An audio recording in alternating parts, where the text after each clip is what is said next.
The checkout line wasn't an accident. The candy at eye level wasn't an accident. The bread at the back of the store wasn't an accident. Every inch of that store was designed by psychologists hired to empty her purse. Welcome. Settle in.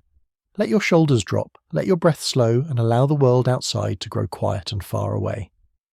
Tonight, we're going somewhere that is both familiar and strange. We are walking through the automatic glass doors of a 1950s American supermarket, and we are going to stay a while. The lights inside are bright and even, humming softly above rows and rows of colour and abundance. The floors are waxed to a clean shine. The air carries the faint smell of fresh bread drifting from somewhere near the back of the store, just out of reach, just far enough away to make you walk a little further. There is a cart waiting for you. It is larger than you expected. She is already here. She arrived 20 minutes ago with a list tucked into her coat pocket and a budget worked out to the nearest cent in her head. She does not know what we know. She does not know that the arrangement of this store, the music playing softly overhead, the placement of every tin and packet and cut of meat has been decided not by chance but by careful, deliberate study. Men in offices have been thinking about her. Men with degrees in psychology and motivation research have been thinking about what she wants, what she fears, what she reaches for without meaning to, and how to make the distance between wanting and buying as short as possible. She is walking into their design. She's about to spend more than she planned. We are going to follow her gently, slowly all the way through. If you enjoy listening to sleepy history stories like this, subscribe. I post stories like this weekly. To understand what the supermarket was, it helps to remember what came before it. Not so very long before the 1950s, the way a woman bought her family's food was entirely different from the smooth, self-directed journey through a modern store. It was older, slower, and built around the particular geography of trust. The corner grocery was the centre of her food world, a small shop often no larger than a good sitting room, run by a man or woman she knew by name. She would come in and stand at the counter, and the grocer would retrieve the thing she asked for from the shelves behind him. She did not wander freely among the goods. She made a request and it was filled. The transaction was social as much as commercial. There was conversation about the children, about the weather, about what looked good this week and what had come in fresh that morning. The grocer knew her account and trusted her to pay by the end of the month. She knew the grocer and trusted him to be honest about the quality of what he sold her. It was a system built entirely on personal relationship. The grocer could not survive if his customers did not trust him. His customers could not survive the month if he did not extend them credit when money was short. They were bound together by something more than simple commerce, and that binding shaped the transaction in ways both visible and invisible. There was also the butcher, who was a separate visit entirely. The butcher's shop smelled of cold air and clean meat and sawdust on the floor, and the man behind the counter could tell you everything about every cut and what to do with it. He knew which family preferred which roast, which children were growing and needed more, which households were careful with money this week. He would recommend, advise, suggest. He would trim a piece of fat if you asked or leave it on if you preferred. The transaction required you to know what you wanted, or at least to trust the person who would help you figure it out. The greengrocer was another stop, and the dairy another, and the bakery another still. A thorough provisioning of the household might mean 4 or 5 separate errands, 4 or 5 separate conversations, 4 or 5 separate relationships maintained across the week. It was time-consuming in the way that all social activity is time-consuming, and it was embedded in the texture of neighbourhood life in a way that made the shopping itself a form of connection. Then came the war, and rationing changed everything. For the better part of 4 years, the question of what you could buy was answered not by preference or budget, but by the ration book in your hand. Certain items were simply not available, or available only in quantities so small they required careful husbanding. The household that had always had butter discovered what it meant to portion it out. The household that had relied on a weekly roast learned to make something else work. Women became extraordinarily skilled managers of shortage during the war years. They could calculate the caloric yield of a small cut of meat distributed across 3 dinners. They could substitute and improvise and extend in ways that would have seemed impossible to their mothers. They learned to cook without certain things entirely, and to make what they had taste like more than it was. This was not a skill the era celebrated very loudly, but it was a genuine and demanding competence developed over years of constraint. When the war ended and the restrictions began to lift, the return of abundance was experienced as something close to euphoria. The American post-war economy opened like a door into a brightly lit room. The goods came back, and they came back in profusion, and the psychology of that return shaped the consumer culture of the following decade in ways that ran deep beneath the surface of ordinary life. The supermarket arrived into this particular moment of released desire, and it was perfectly suited to it. Where the corner grocery had been small and mediated by the knowledge of a single shopkeeper, the supermarket was vast and open and entirely self-directed. You took your cart and you moved through an entire landscape of food, all of it available, all of it visible, much of it new. The freezer cases held things that had barely existed as commercial products a decade before. The canned goods section offered variety that the pre-war corner shop could never have stocked. The first true self-service grocery store, the prototype of everything that followed, was opened in 1916 by a man named Clarence Saunders in Memphis, Tennessee. He called it Piggly Wiggly, a name that was nonsense on purpose, designed to be remembered. The idea was radical and simple at the same time. Instead of asking the grocer to retrieve things for you, you walked the aisles yourself, chose what you wanted from the shelves, and carried your own basket to the till. Saunders patented the concept. Not just the name, but the layout, the turnstile at the entrance, the one-way circulation through the store, the open shelves that invited the customer to touch and choose. The act of touching changed something. When the grocer handed you a tin, you received an object. When you reached up and took one yourself from a shelf of identical tins, you made a choice. The choice was minor in every objective sense, but it carried a small charge of agency that was entirely absent from the counter transaction. You had selected. You had decided. The tin was in some small way yours before you had paid for it, and that small sense of ownership made it easier to carry it to the register. Saunders understood something about human psychology that the retail industry would spend the next 40 years refining into a science. People behave differently when they are moving freely through a space of objects than when they are conducting a transaction across a counter. The counter asks you what you want. The open aisle shows you what exists, and the distance between what exists and what you take home is governed by something much less rational than a list. By the time the 1950s arrived, the supermarket had matured into a serious institution. Chains like A&P, Kroger, and Safeway operated hundreds of stores across the country. The post-war building boom had created suburbs that needed provisioning at scale, and the supermarket was the answer. These were not the small self-service shops of the 1920s. These were large buildings, sometimes enormous, with wide aisles and fluorescent lighting and car parks that could accommodate the station wagons that the era had produced to carry families and their weekly shopping. The woman who stepped into this store in 1952 was stepping into something new, something that had been thought about carefully on her behalf, and something whose design she had no reason to suspect was not entirely neutral. She thought she was doing her shopping. She was right, of course, but she was also walking through someone else's very careful thinking about how to make that shopping cost just a little more than she had intended. She did not know the names of the researchers who had observed her.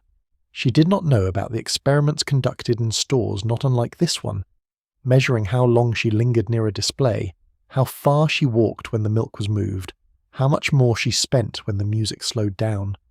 She knew only that the store felt pleasant and well organized, and that there was always, somehow, just a little more in the cart than she'd planned when she came in. Outside, the car park was filling up with station wagons and the sound of children being unloaded from back seats. The automatic doors slid open with a soft mechanical exhalation, and the smell of the store came out to meet her, slightly cool, faintly sweet, carrying the distant suggestion of something baked. She picked up a cart from the row near the entrance and pushed it into the light. Inside the store, the morning had already been going for several hours. Shelves had been stocked and faced, meaning every product had been turned so its label pointed outward in clean alignment with the edge of the shelf, presenting a uniform face to anyone walking the aisle. The produce had been misted. The floor had been mopped and buffed. The canned goods section was a wall of colour, each label a small flag claiming attention. Everything in here had a position, and every position had been decided by someone. The question of where to place a product on a shelf, how high, how far from the entrance, how close to what else, was a question that was being studied with increasing rigour in the post-war years. The intuitions of store managers were giving way to data, to observation, to the systematic application of principles drawn from psychology, from the new science of consumer motivation research, and from the long patient study of what women did when they thought no one was watching. She was always being watched, in a sense. Not in any sinister or personal way, but as a type, as a demographic, as the primary purchasing agent of the American household, whose decisions about tinned soup and breakfast cereal and hand lotion added up, across millions of similar women in millions of similar stores, to the engine of a consumer economy that was growing faster than anything the world had previously seen. Understanding her was not idle curiosity, it was commercial necessity. And the men who had made it their business to understand her had been busy. They had findings, they had recommendations, they had designed, in careful collaboration with the chains and the brands and the architects of the new, large-format stores, a shopping environment that addressed her precisely, that anticipated her movements, anticipated her fatigue, anticipated the moment when her resolution about the budget would soften, and the thing she had not planned to buy would find its way into the cart. She pushed her cart through the entrance and turned right, as almost everyone did, as the design intended, and the morning began. There is a moment, just inside the entrance of any well-designed supermarket, when the world of the store reveals itself. The ceilings are high, the aisles extend in long parallel rows deeper into the building than is immediately visible. The floor opens out from the tight space of the entrance, and the whole managed landscape of the shop presents itself as a kind of promise. Everything you need is here. Everything you might want is here. Come further in. This moment was not accidental. The designers of the post-war supermarket had thought carefully about the experience of entry, about the transition from outside to inside, about how to ease a person from the focused, purposeful state of someone who has arrived to do a task into the slower, more receptive state of someone who is exploring. The entry zone was not for selling. It was for adjusting, for slowing, for opening. Produce was almost always placed near the entrance, and this positioning carried layers of psychological intention that would take decades to fully articulate, but that worked immediately and reliably from the beginning. Fruit and vegetables are colourful. They are alive in a way that tins and packets are not.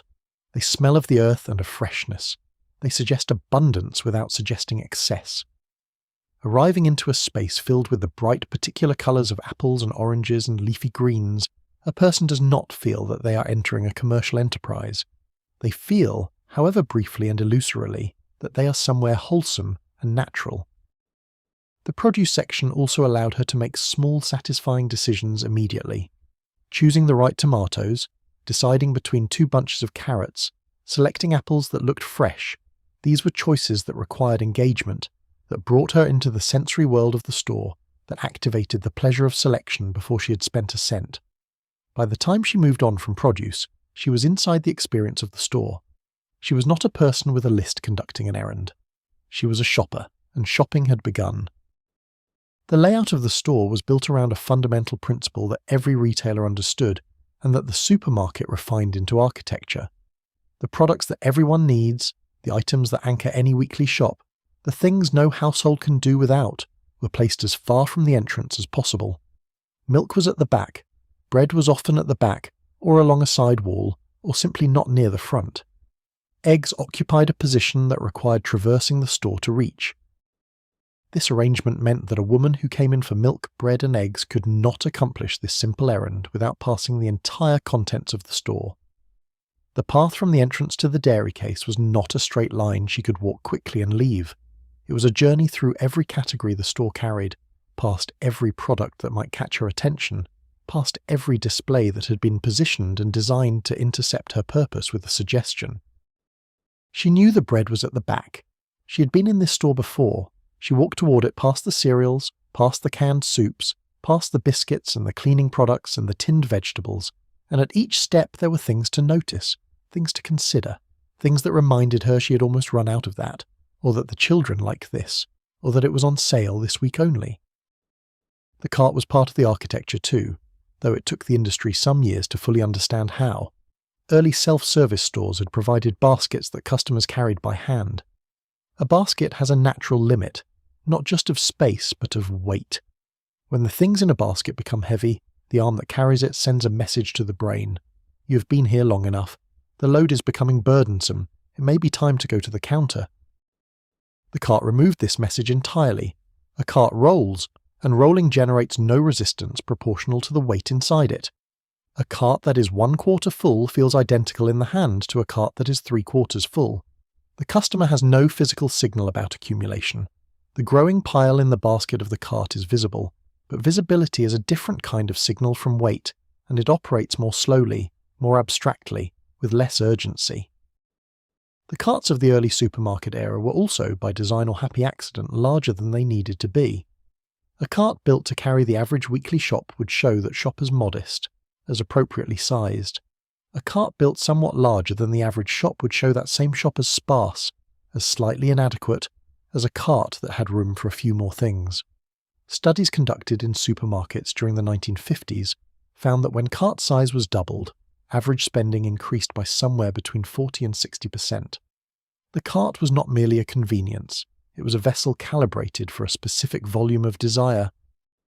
The aisles themselves were engineered for a particular kind of movement, wide enough to accommodate 2 carts passing in opposite directions without either customer having to stop and wait, wide enough that the shelves on either side could both be read without the customer having to turn fully to one side and then the other, but not so wide that either wall of products felt distant or marginal.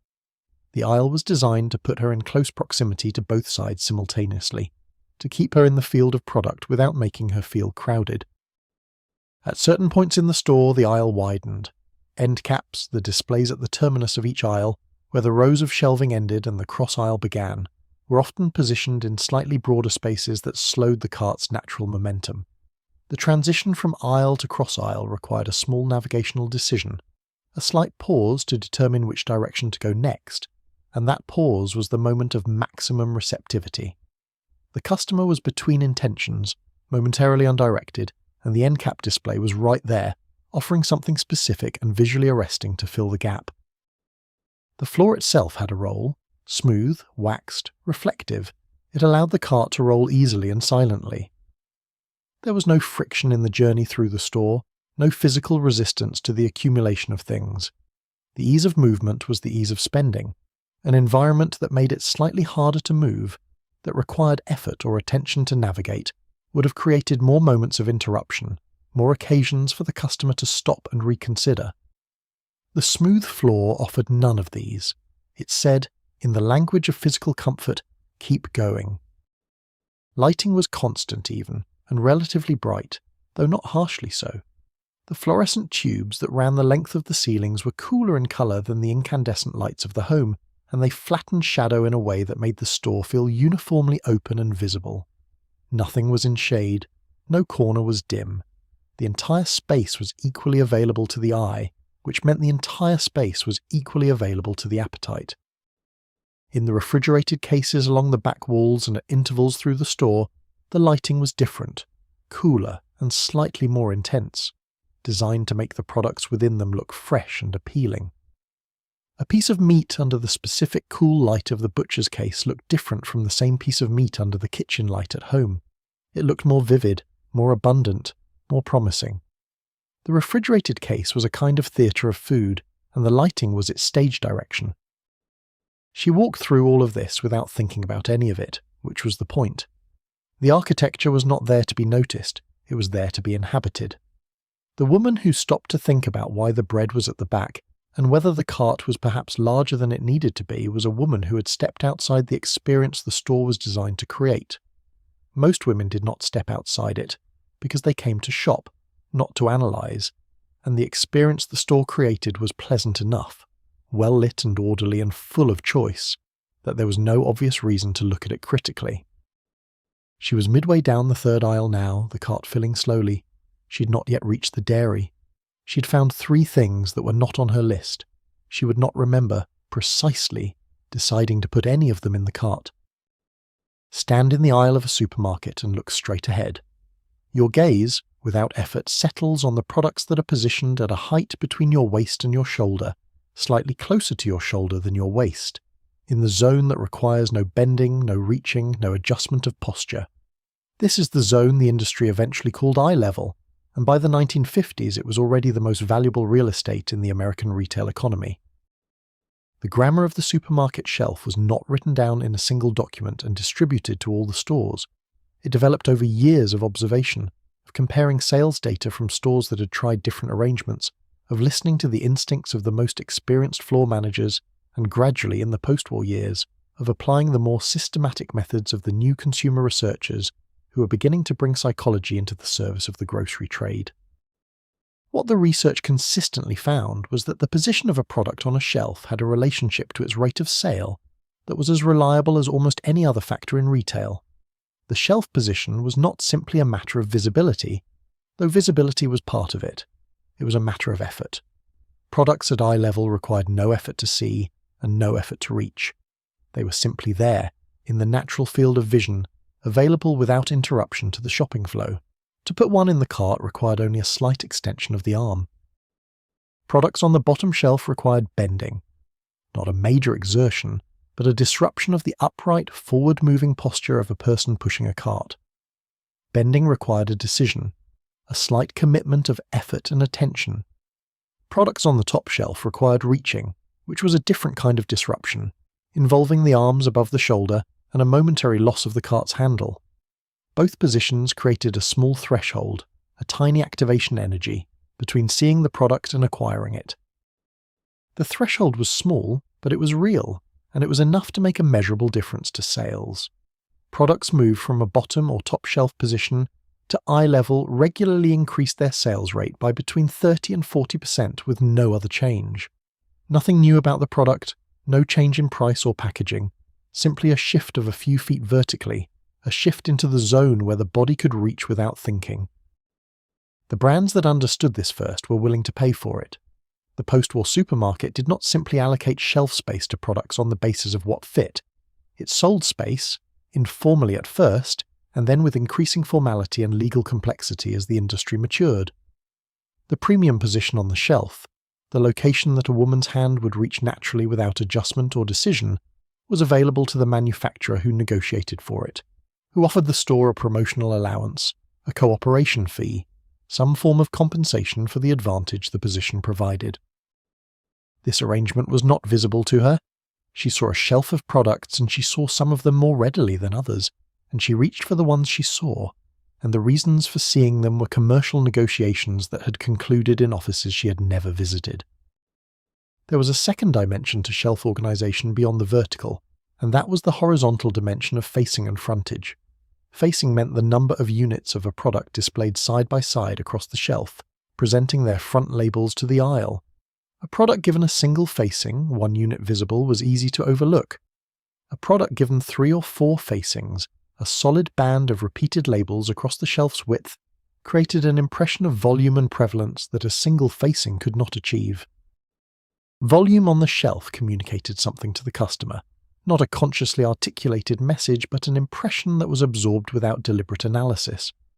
A product presented in abundance looked like a product that was chosen often, that was a normal and expected choice, that the rest of the population was regularly buying.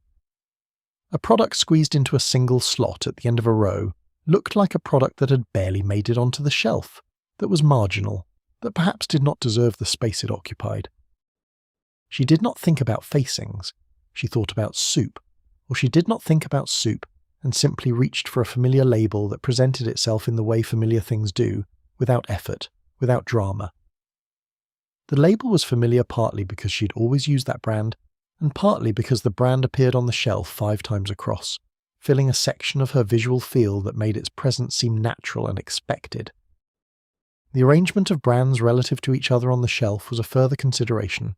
Store brands, the cheaper alternatives that the supermarket itself produced and sold under its own label, were typically positioned on the lowest shelf, as a practical matter of commercial negotiation, since they did not pay for premium placement, but also as a subtler matter of presentation.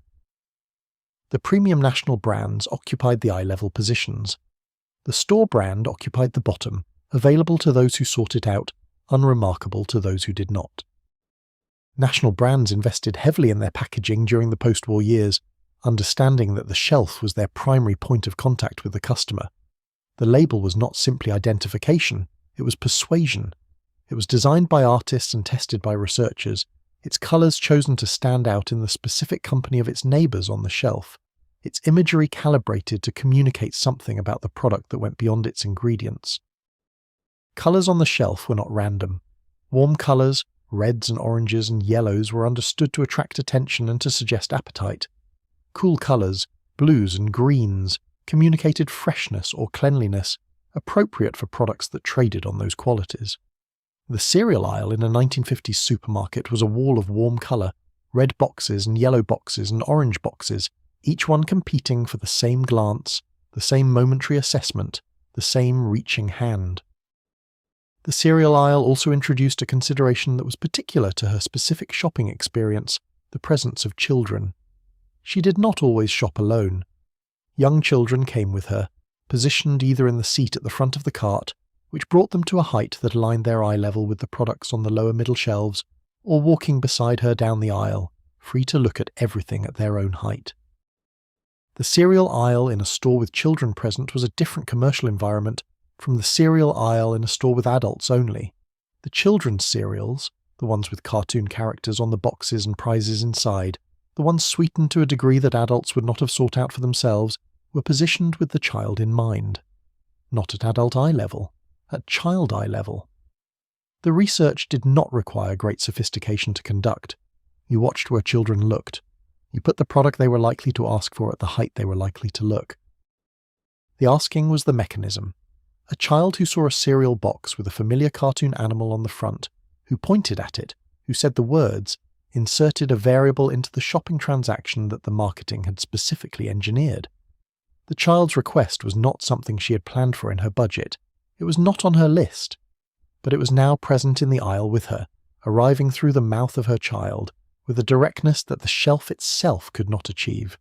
She would have to make a decision, and the decision to refuse was harder in public, in the store, with the child in the cart, than it would have been at home without the cereal box actually present.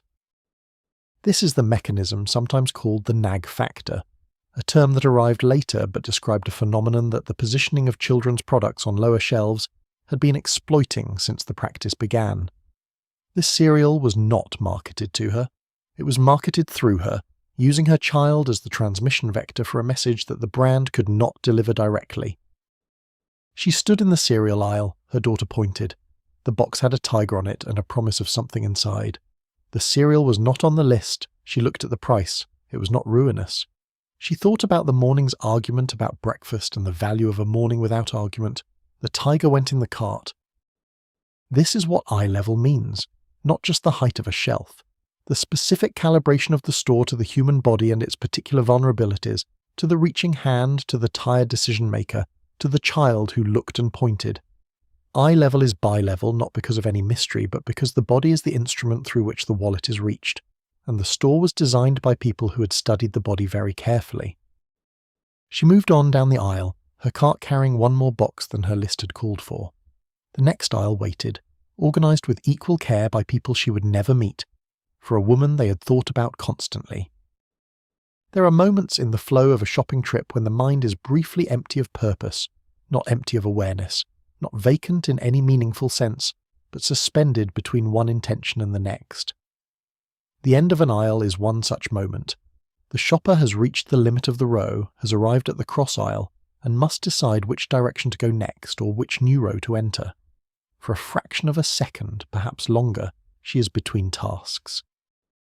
This moment was not lost on the people who designed supermarkets and stocked them. The end of the aisle, the end cap display, became one of the most intensively studied and most deliberately managed spaces in the entire store.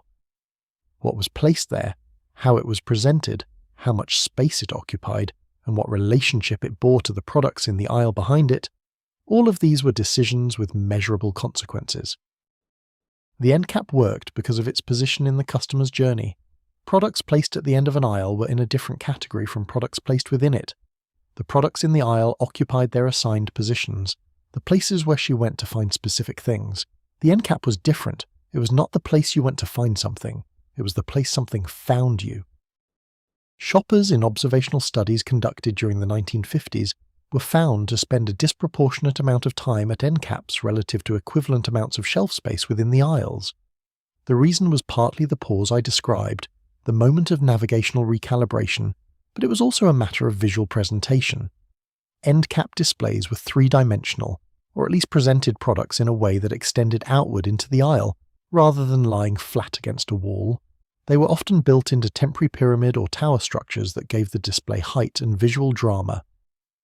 They were frequently accompanied by a sign announcing a special price or a promotion. The sign mattered enormously. A study of shopping behavior conducted in the early 1950s found that a product placed on an end cap with a price sign showing its normal price was purchased at a significantly higher rate than the same product in its ordinary shelf position, and that adding a sale price to the sign increased purchases further. But most strikingly, replacing the sale price with simply a prominent sign saying something like featured item or special display, with no price change whatsoever, produced a sales increase nearly as large as the genuine sale. The visual signal of promotion was, in some measure, separable from the reality of promotion. What the sign communicated was significance. It said that this product had been selected, had been elevated, had been chosen by someone for some reason, and while the reason might be commercial and entirely unrelated to the product's quality or value, the experience of encountering a prominently displayed product was the experience of being shown something worth noticing. The human habit of allowing curation by others to guide our attention, the tendency to look more carefully at things that have been pointed out to us, was working here precisely as the display intended. The products that appeared on end caps were not there by accident. The end cap position was, like the eye-level shelf position, something that manufacturers competed for and paid for. A brand that could negotiate an end cap for the week of a promotion had purchased one of the most effective advertising platforms in the store, better than a radio advertisement in some measurable ways, because it was positioned at the exact moment of purchase in the presence of the actual product, at the moment the customer's attention was at its least focused and therefore at its most available. End caps were also used strategically by the store itself to manage inventory, to draw attention to products that needed to move, to create the impression of abundance and variety through a rotating display that changed often enough to always look fresh. The customer who shopped the same store every week might not consciously notice that the end cap products changed, but she would experience the store as dynamic, as alive, as a place where there was always something new to consider. The products placed on end caps tended to fall into a specific category of purchase that the industry was beginning to understand and name: unplanned purchases. Not impulse purchases exactly, though that term was in use, but unplanned ones, things that had not been on the list, things that had not been in the mind when she entered the store, but that at some point in the journey had entered the cart by a route that felt, to her, entirely reasonable. The unplanned purchase was not experienced as an act of irrationality. She was not a person who bought things on a whim. She was a careful manager of the household budget. But the unplanned purchase had a logic of its own, a post hoc reasoning that presented itself almost immediately after the decision was made. The soup was on display and she was almost out of soup. The biscuits were on promotion, and the children liked biscuits. The tin of peaches would stretch the pudding later in the week. Each unplanned purchase arrived already equipped with its justification.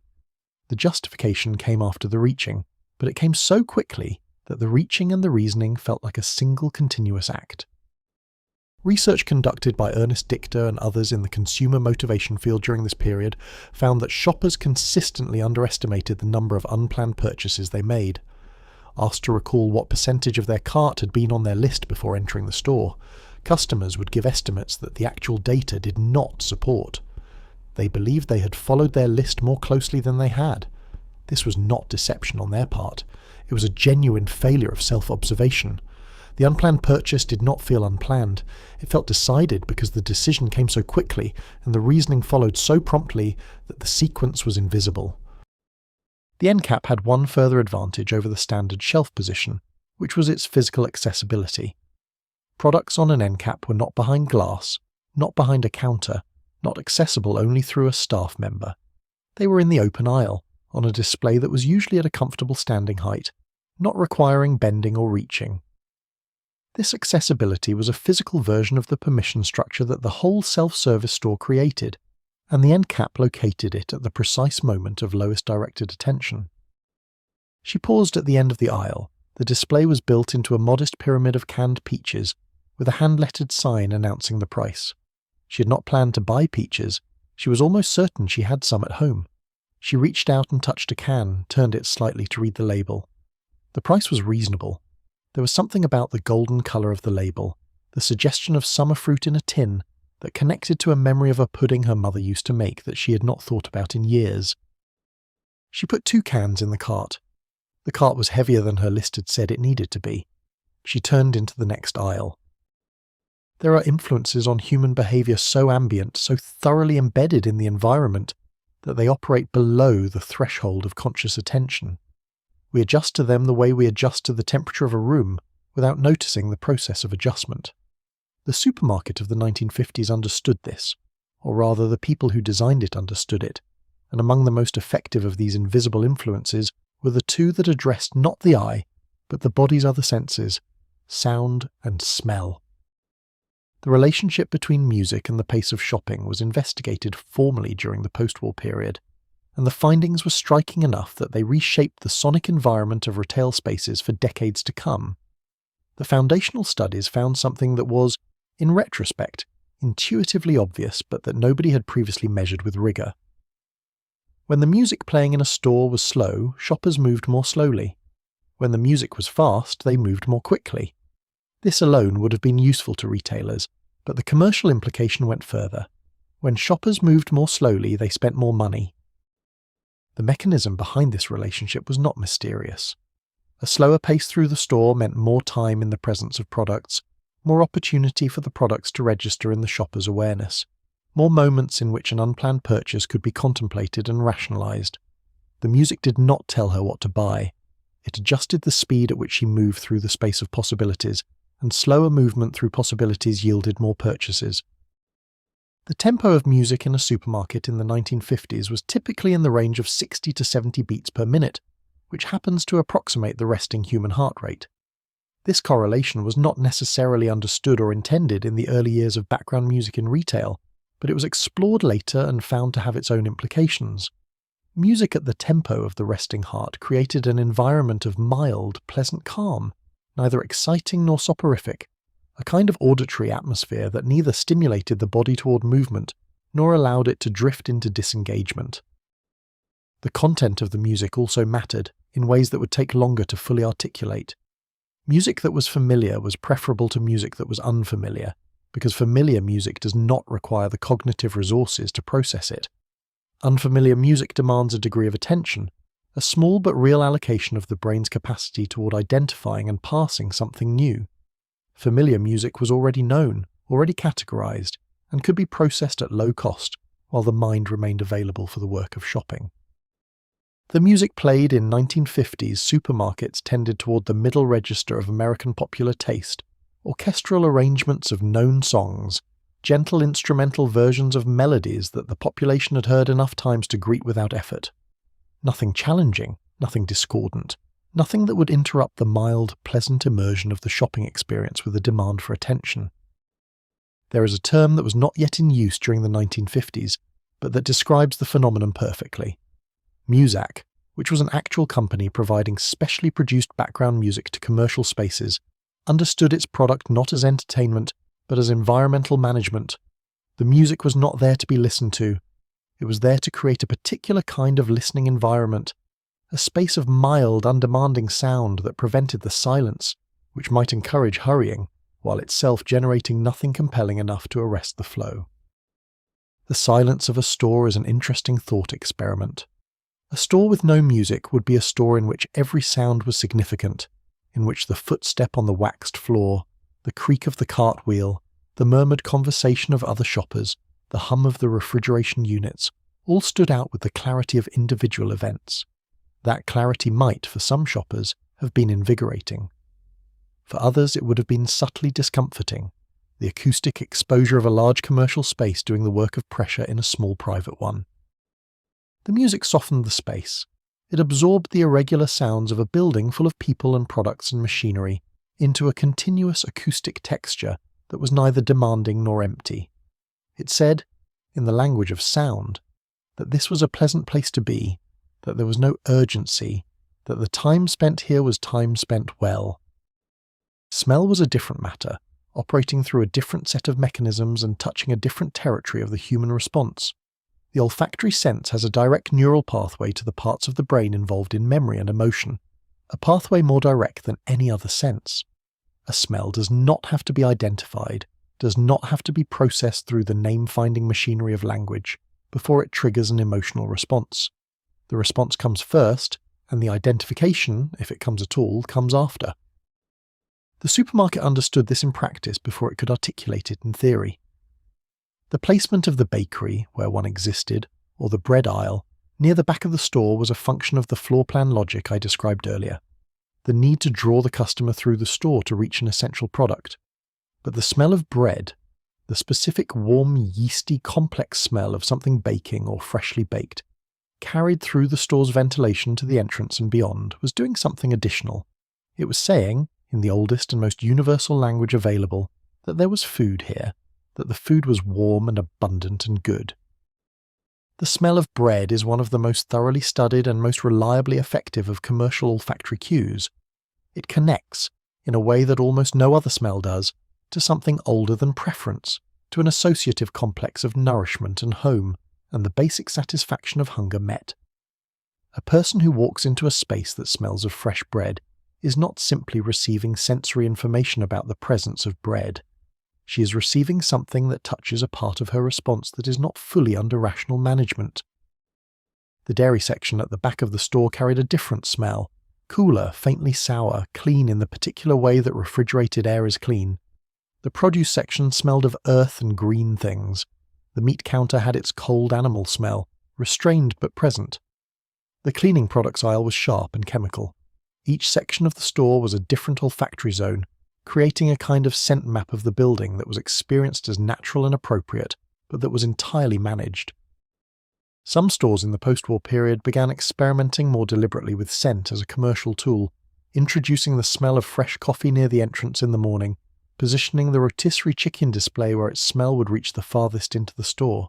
These experiments were early and imprecise, but they were based on an understanding that was already quite sophisticated, an understanding that the senses are not separate channels delivering independent information to a rational decision-maker, but interwoven aspects of a total experience, and that the experience of a shopping environment shaped the decisions made within it, in ways that went far beyond the simple visibility of products.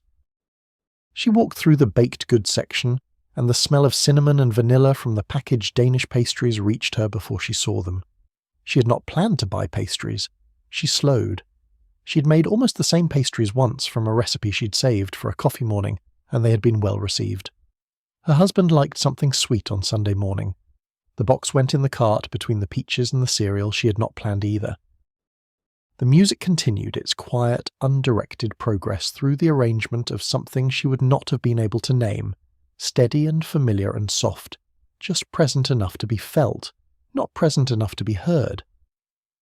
The store breathed around her, warm and well-lit and faintly scented with everything it offered, and she moved through it at the pace it had set for her, which was slightly slower than the pace she would have set for herself, which was exactly the pace it needed. The brand was a 19th century invention that the 20th century transformed into something closer to a personality. Before branding in any modern sense, the customer at the counter who asked for flour received whatever flour the shopkeeper had on hand, assessed by the customer's own judgment of quality and the shopkeeper's own reputation. The flour had no name, no face, no story. It was simply flour, and the relationship that governed its quality was the relationship between two people who knew each other. The brand introduced a third party into this relationship.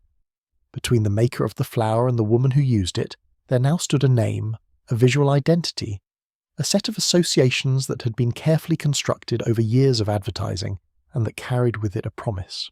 Not the personal promise of a known individual, but the institutional promise of a consistent identity. The flour would be the same quality this time as last time, because it was the same brand, and the brand stood for consistency in a way that no individual shopkeeper, with all the variables of human life, could quite guarantee. This was the commercial logic of branding, and it had been developing for decades by the time the post-war supermarket brought it to its fullest expression. But in the supermarket, something additional happened to the brand that had not quite happened in the smaller retail environment. In the supermarket, the brand had to speak for itself. Without the shopkeeper standing between the product and the customer, without the counter conversation and the personal recommendation and the small, reliable guidance of a known human being, the product on the shelf had only its packaging, its name, and the sum of all the advertising it had placed in magazines and on radio and now on television to communicate its value. The brand was, in the supermarket, the entire relationship. It had to do the work that the shopkeeper had previously done, which was to be someone she trusted, someone whose judgment she deferred to, someone whose recommendation she accepted. The advertising that supported the great consumer brands of the 1950s was therefore not simply about conveying information. It was about building a relationship, creating a personality that the customer would recognize and respond to with something approaching friendship. Betty Crocker, the fictional face of General Mills baking products, was not an accident. She was a deliberate construction, a personality given a face and a voice and a backstory, designed to occupy the position in the customer's trust that the corner baker used to occupy. She answered letters. She had a radio program. She existed in the imagination of millions of women as a reliable source of domestic knowledge, and the products that bore her name inherited the trust that had been built around that imaginary person. The relationship between brand and customer in this period was layered with gender assumptions that are visible in retrospect with some clarity. The woman was understood to be the primary household purchaser, and she was addressed by brands as someone whose role was domestic and whose concerns were domestic. The advertising spoke to her as a housewife, as a mother, as a manager of the household's comfort and nutrition and cleanliness. It did not speak to her ambitions beyond the domestic. It did not ask about her opinions on things outside the home. It was interested in her precisely in the register in which she was permitted to exist, and it constructed its relationships with her entirely within that register. The trust the brand built was real, but it was not equal. She trusted the brand studied her. She invested in a relationship that was, from the brand's perspective, a commercial transaction optimized by psychological research. The warmth she felt toward a particular label was a feeling that had been engineered, tested, and calibrated to produce exactly that response. This is not to say the products were bad. Many of them were good, consistent, and genuinely useful. But the warmth was not an organic relationship. It was a manufactured one, and the manufacture was considerably more sophisticated than the advertising made it appear. Store brands offered a different kind of relationship, or rather, they offered the relationship of price in place of the relationship of personality. The store brand asked for nothing from her emotionally. It made no claims about warmth or heritage, or the comforting authority of a friendly fictional baker. It offered instead the simple appeal of a lower number on the label, and asked her to compare it rationally to the national brand on the shelf above. The comparison was rarely made on strictly rational grounds. Research conducted during the post-war period consistently found that store brands were assessed as lower in quality than national brands even in blind tests where no branding was visible, that the same product tasted slightly worse when it bore a store label than when it bore a national label, and that the national brand's advertising had been effective enough to create a genuine perceptual difference between products that were often manufactured in the same facility. This perceptual premium was one of the most remarkable findings of mid-century consumer psychology. The brand had succeeded not merely in making itself preferred, but in making itself perceived differently, in altering the sensory experience of the product through the associations attached to its name. Buying the store brand felt like an admission. It was the choice that said something about the household, about the budget, about the degree to which she was managing the week's money. Buying the national brand said something else entirely. It said normal, expected, what everyone used, the right choice made by a competent housewife who knew what was good. The competence framing was central to how brands positioned themselves relative to the housewife's identity. She was, in the era's own terms, a professional in her domain, and her professional choices reflected on her household, and through it on her husband and her marriage. The right washing powder was not simply the one that cleaned most effectively. It was the one that a competent housewife would choose. The wrong choice would be visible, in grey whites, in dull dishes, in the faint smell of something not quite clean. The right choice was invisible, because the results it produced were the results she was expected to produce, which meant that her competence was measured by the absence of failure rather than the presence of excellence.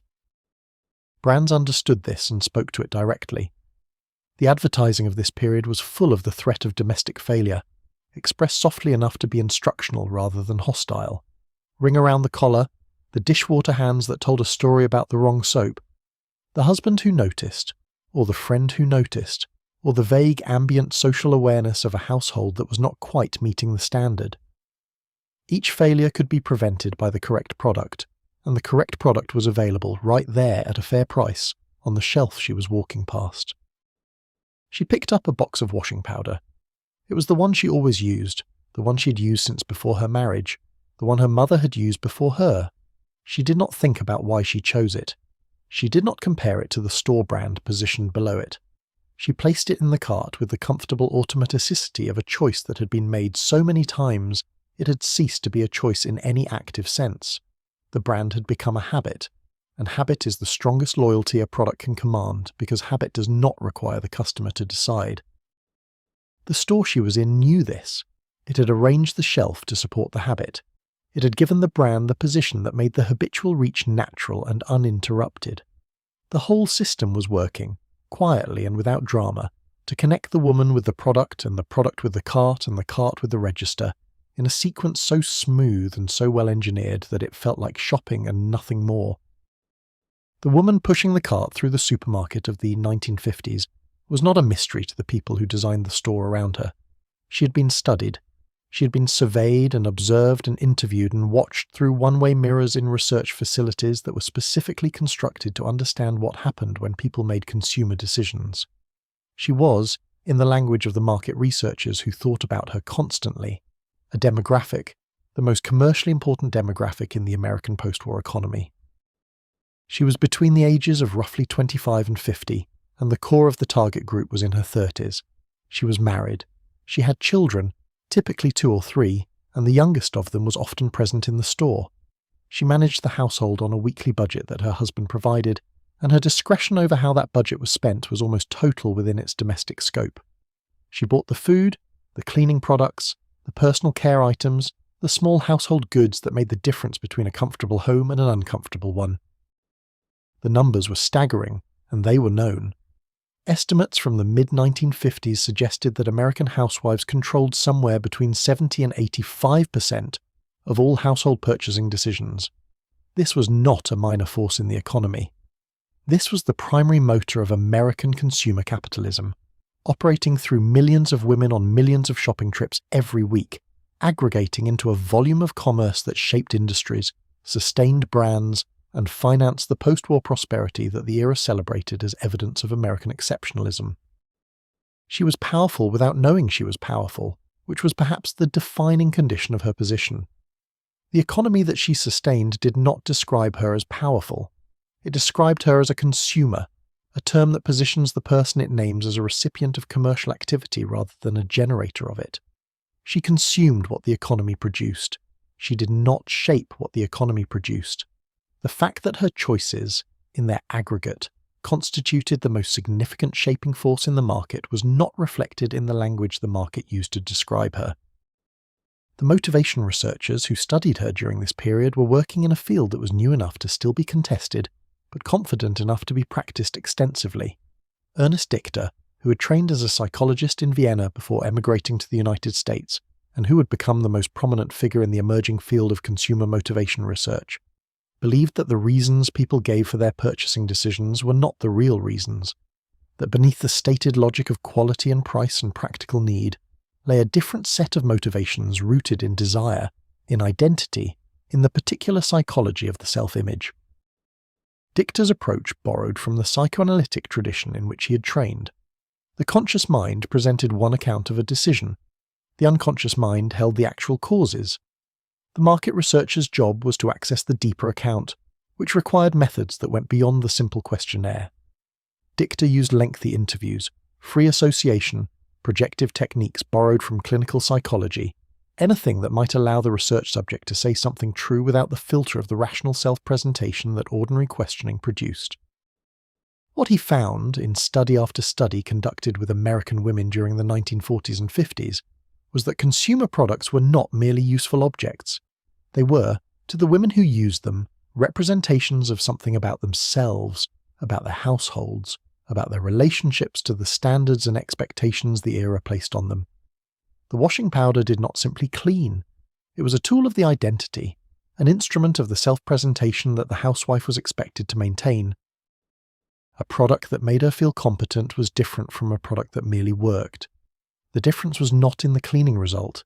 It was in the experience of using the product, in what the product communicated to her about the kind of household she was running and the kind of woman she was while she ran it. Dicta understood that selling to this woman required addressing both levels, the functional and the psychological, and that the psychological level was often the more important one. His research generated recommendations that shaped product design, packaging and advertising in ways that the consumer never saw. One of his most famous findings concerned cake mixes, a category of product that had been introduced to the market in the 1940s and that had not performed as well as manufacturers expected. The cake mix promised convenience. Add water, mix, bake. It should have been an obvious success in an era of labour-saving domestic technology. Women bought it once, sometimes twice, and then returned to baking from scratch. Dicta conducted interviews and found something that the manufacturers had not anticipated. The instant cake mix made women feel guilty.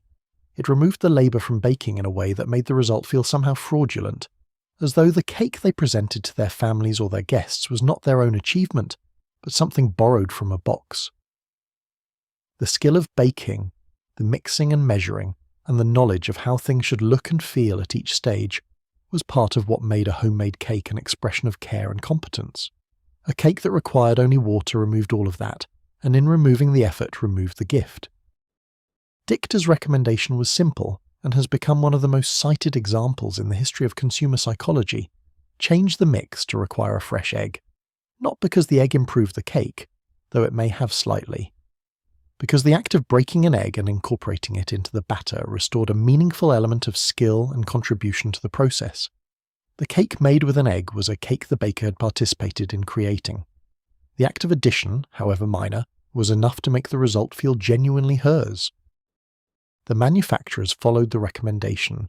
Sales of cake mixes improved. The egg was not in the recipe because it made the cake better. The egg was in the recipe because it made the baker feel better about herself, and a woman who felt good about what she was doing was a woman who continued doing it, which meant a woman who kept buying the mix. This is a remarkable story about the relationship between product design and psychological need, and it illustrates something important about how the woman in the aisle was being thought about by the people who designed what she bought. She was not being dismissed. She was being studied with great seriousness and attended to with considerable care. But the care was commercial. It was not empathetic in any deeper sense. It was the attention of a very careful observer who wanted to understand her motivations well enough to serve his client's interests in channeling them. She walked the aisles with her cart and her list and her budget, and she was, to herself, simply a woman doing her shopping. To the researchers and the brand managers and the store designers who had built the world she was walking through, she was something more complex and more interesting. A person whose psychology had been mapped, whose behaviours had been measured, whose desires and hesitations and small daily decisions had been assembled into a body of knowledge that was used, daily and systematically, to shape the environment in which she spent her money. She did not know any of this. There was no reason she would. The store was pleasant and well stocked, and the music was gentle, and the bread smelled good, and the products she needed were there when she reached for them. She would finish her shopping, pay at the register, and carry the bags to the car, and the budget would have been exceeded by a margin she would account for at the kitchen table that evening, with mild puzzlement and no particular explanation. In offices in New York and Chicago and Los Angeles in the years after the war, men with impressive academic credentials and a facility for translating psychological theory into commercial application were working on a problem that would have seemed peculiar to their predecessors in the field. They were thinking about soup. They were thinking about the difference between soap and soap flakes, about whether a woman felt differently toward a car when it was described as having power, versus having efficiency, about why some brands felt warm and others felt cold, and about whether the answer lay somewhere in the pre-verbal layers of the mind that ordinary research methods could not reach. This was the world of motivation research, and its ambition was nothing less than a complete psychological map of the American consumer. The names associated with this field were a particular kind of intellectual type.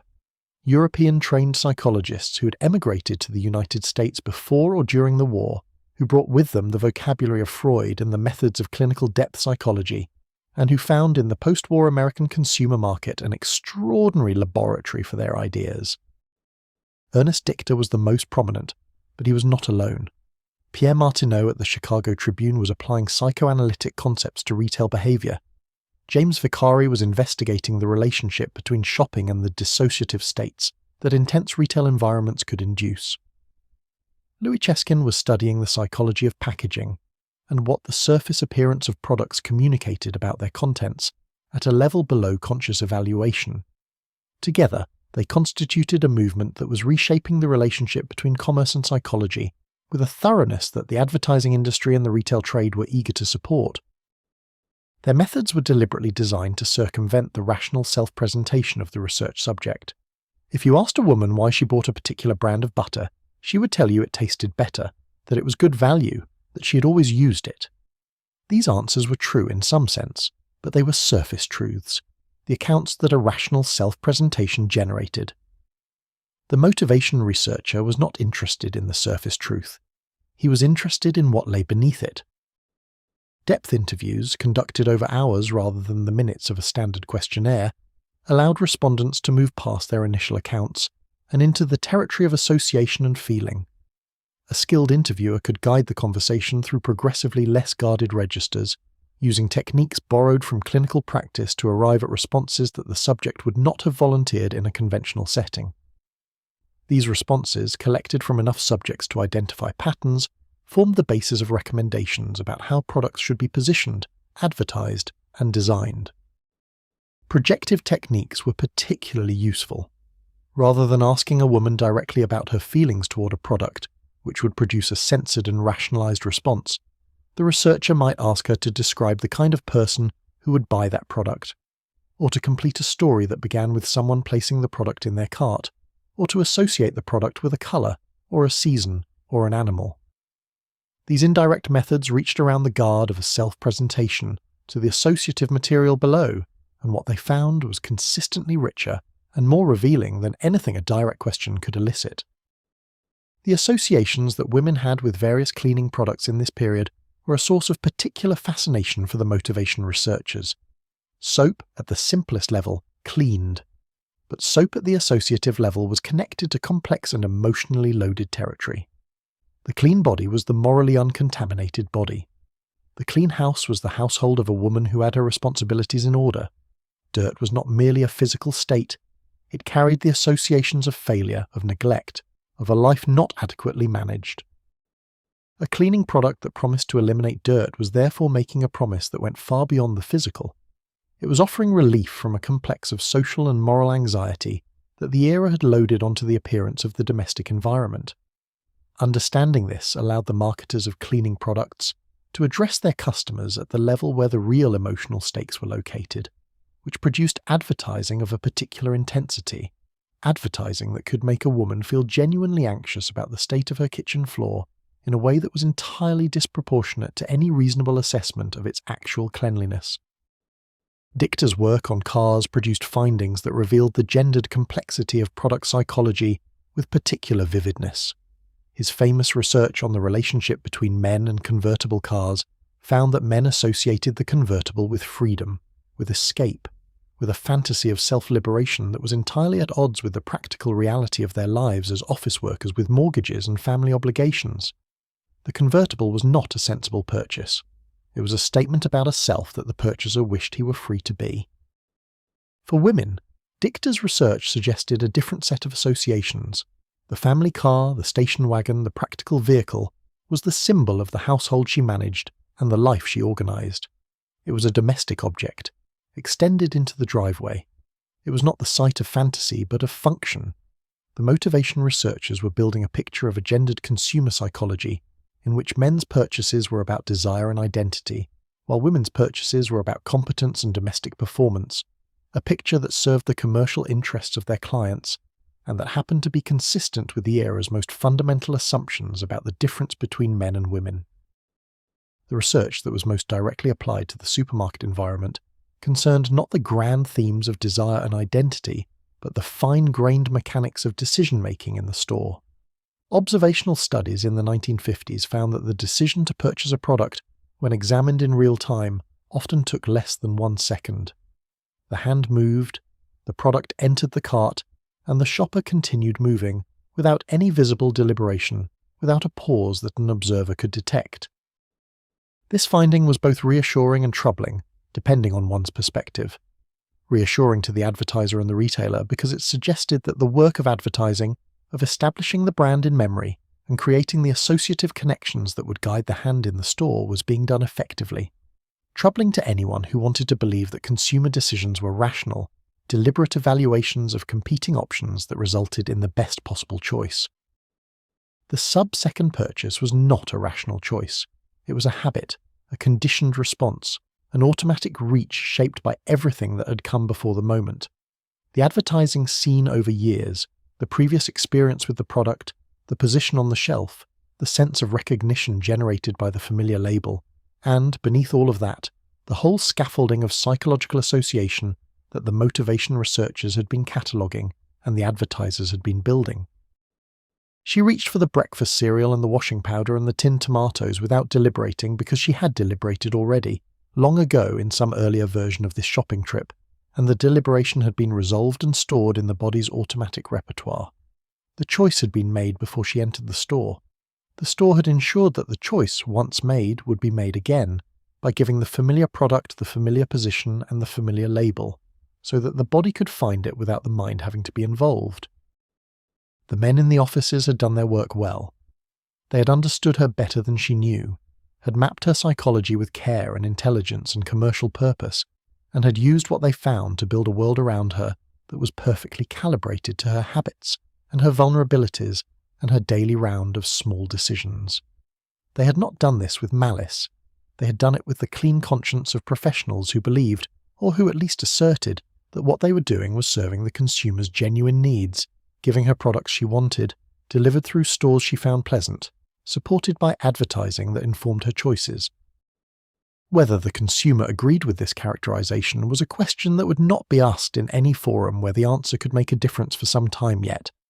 The cart continued to fill, the music played, the bread smelled warm, and she moved through the store at the pace it had set for her, in the direction it had designed for her, reaching for the things that decades of careful preparation had ensured she would reach for, and the register waited at the end. The list in her coat pocket was not merely a record of what the household needed. It was a budget document, a set of quantities and implied prices that had been calculated at the kitchen table that morning against the specific amount of money available for the week's shopping. The arithmetic was precise, and it was hers. She knew to within a few cents what the weekly shop should cost, and she managed the trip through the store in relationship to that number, with a discipline that was both personal and financial. The household budget of a 1950s American family was a more constrained document than it would later become.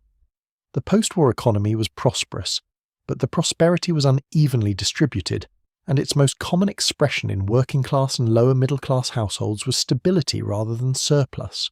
The mortgage payment was fixed, the utilities were fixed, the cost of running the car was largely fixed. What remained after these claims was the variable portion of the weekly income, the money that covered food and clothing and the small repairs and replacements that household life constantly generated.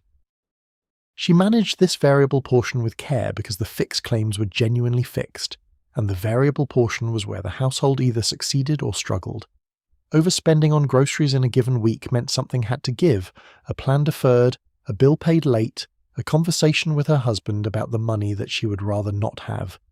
The budget was not a guideline, it was a boundary, and she respected it. This respect created a particular kind of shopper, one whose engagement with the store was governed by a continuous internal calculation. As she moved through the aisles, she was keeping a running total in her head, approximating the cost of each item against the price she expected to pay, comparing that to the amount already spent, and assessing the remaining room against the remaining items on the list. This mental calculation was a background process, conducted simultaneously with the navigation of the store, the management of the child in the cart seat, and the assessment of the products on the shelves. The arithmetic of the grocery shop required knowledge, specifically the knowledge of prices for the items she regularly bought. She had this knowledge. It had been acquired over years of weekly shopping and was maintained by the continuous monitoring that the budget required. She knew approximately what a pound of ground beef should cost.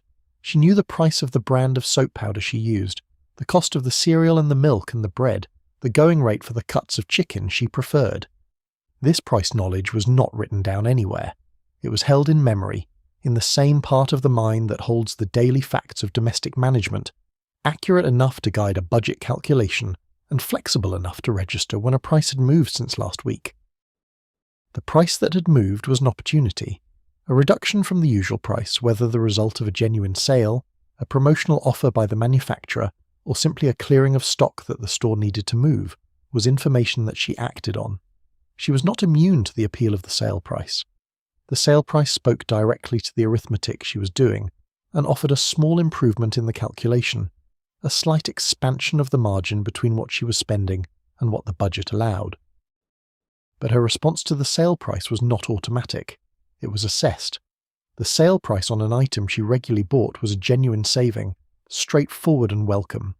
The sale price on an item she did not use, or used rarely, or would buy for the first time specifically because it was on sale, was a more complicated proposition. A sale price on something she did not need was not a saving. It was a purchase dressed up as a saving, and she understood this distinction, even if the presentation of the sale was specifically designed to blur it. The charm pricing that was standard in the 1950s supermarket was a technique she encountered constantly without, in most cases, analysing it. The price ending in 9, the item that cost 29 cents rather than 30, was a near universal practice in the retail food trade by this period, based on the observed finding that a number ending in 9 was perceived as meaningfully lower than a number rounded to the nearest 10, even when the difference between them was a single cent. The psychological distance between 29 and 30 was experienced as larger than a cent. The mind's processing of prices was not the precise arithmetic of the budget calculation, but something faster and cruder, an impression rather than a computation. The stores knew this. The prices were set accordingly, and the price cards on the shelf edges made the numbers large and visible, the 9s prominent in their position at the end of the number, doing their small work of suggesting value. She knew, in some abstract way, that 29 cents was essentially 30 cents, that the cent saved was not meaningfully different from no saving at all. The knowledge did not fully override the impression. The price felt lower. This feeling was not strong enough to govern her behaviour, but it was present, a small residue of something the pricing strategy had put there. The unit price calculation was a more demanding piece of arithmetic, and one that the store did not make easy. Should she buy the large tin of tomatoes or the 2 smaller tins? The large tin was a lower price per ounce usually. But was it the right amount for what she needed? Would the remainder keep? Was there room in the cupboard for the larger tin? The calculation involved not just price, but practical considerations that required more information than the price label provided, and the information on the price label was presented in a format that prioritized total price over unit price, making the comparison work that the careful shopper needed to do entirely her own project. There were moments in the shopping trip when the budget calculation ran into a complication that the list had not anticipated. The item she had planned to buy was out of stock, or the price had increased from last week, or the cut of meat she had planned around was not available in the right weight. Each of these required an adjustment, a substitution, a revision of the week's menu plan that she conducted on the spot in the middle of the store, with the cart beside her and the child in the seat, and the other shoppers moving around her and the budget hanging in the background of everything. These adjustments required the kind of rapid, multivariable thinking that nobody described as intelligence when it was applied to domestic management in the 1950s, though they would have recognized it immediately in a different context. She was doing, in the middle of the supermarket, something that required a precise model of the household's needs, a working knowledge of what substitutions were acceptable to whom, and in what circumstances, a real-time revision of plans that had been made at the kitchen table that morning, And all of this while keeping the child amused and the cart moving and the total running. At the register, the total would be rung up by a young woman in a uniform who moved the items across the counter with the fluid efficiency of someone who had done it thousands of times. The number that appeared on the register's small face would be close to the number in her head, not always exact, usually slightly over. The overage was small, a few cents, occasionally more, and it was accounted for in the flexible portion of the budget she always held back for this purpose. She paid in cash. She counted out the bills and the coins with the care of someone for whom each one was a considered allocation of a resource that was entirely under management. The cashier made change. She put the change in her purse and the receipt in her coat pocket next to the list and pushed the cart toward the door. The cart was full. The week had been provisioned. The arithmetic had come out approximately right. She had done her job and the store had done something entirely different, and the difference between the two jobs, between the careful management of the household's needs and the careful management of the customer's spending, was the story of the supermarket in 1952, and it would be the story of every supermarket that followed. The refrigerated cases were the newest thing in the store. Not new in any absolute sense. Refrigerated display had been used in the food trade since the 20s and earlier, but new in the way that the post-war supermarket presented them, as rows of glass-fronted cabinets running along the back wall and down certain side aisles, their interiors lit in a cool blue-white that gave the products within a particular quality of freshness, as though the cold itself had preserved not just the food but some essential vitality of it. She had a particular relationship with the refrigerated cases that was shaped by the decade's own relationship with cold as a metaphor for modernity. The refrigerator at home was one of the most significant domestic appliances of the post-war household, a symbol of the modern kitchen, of the abundance that the post-war economy had delivered, of the housewife's access to a standard of domestic management that her mother's generation could not have imagined. The refrigerator kept things fresh in a way that required no daily management, no ice delivery, no careful sequencing of what had to be used before it spoiled. It was a permanent state of readiness, a domestic convenience of a kind that felt genuinely new. The refrigerated cases in the supermarket extended this experience into the act of shopping. The products behind the glass were cold and therefore fresh and therefore good. The logic ran, and the logic was reinforced by the packaging conventions of the refrigerated section, the cardboard trays and transparent wrapping that allowed the actual food to be seen rather than imagined. Meat in the refrigerated case was visible. You could see its colour, assess its marbling, compare it to the adjacent cuts.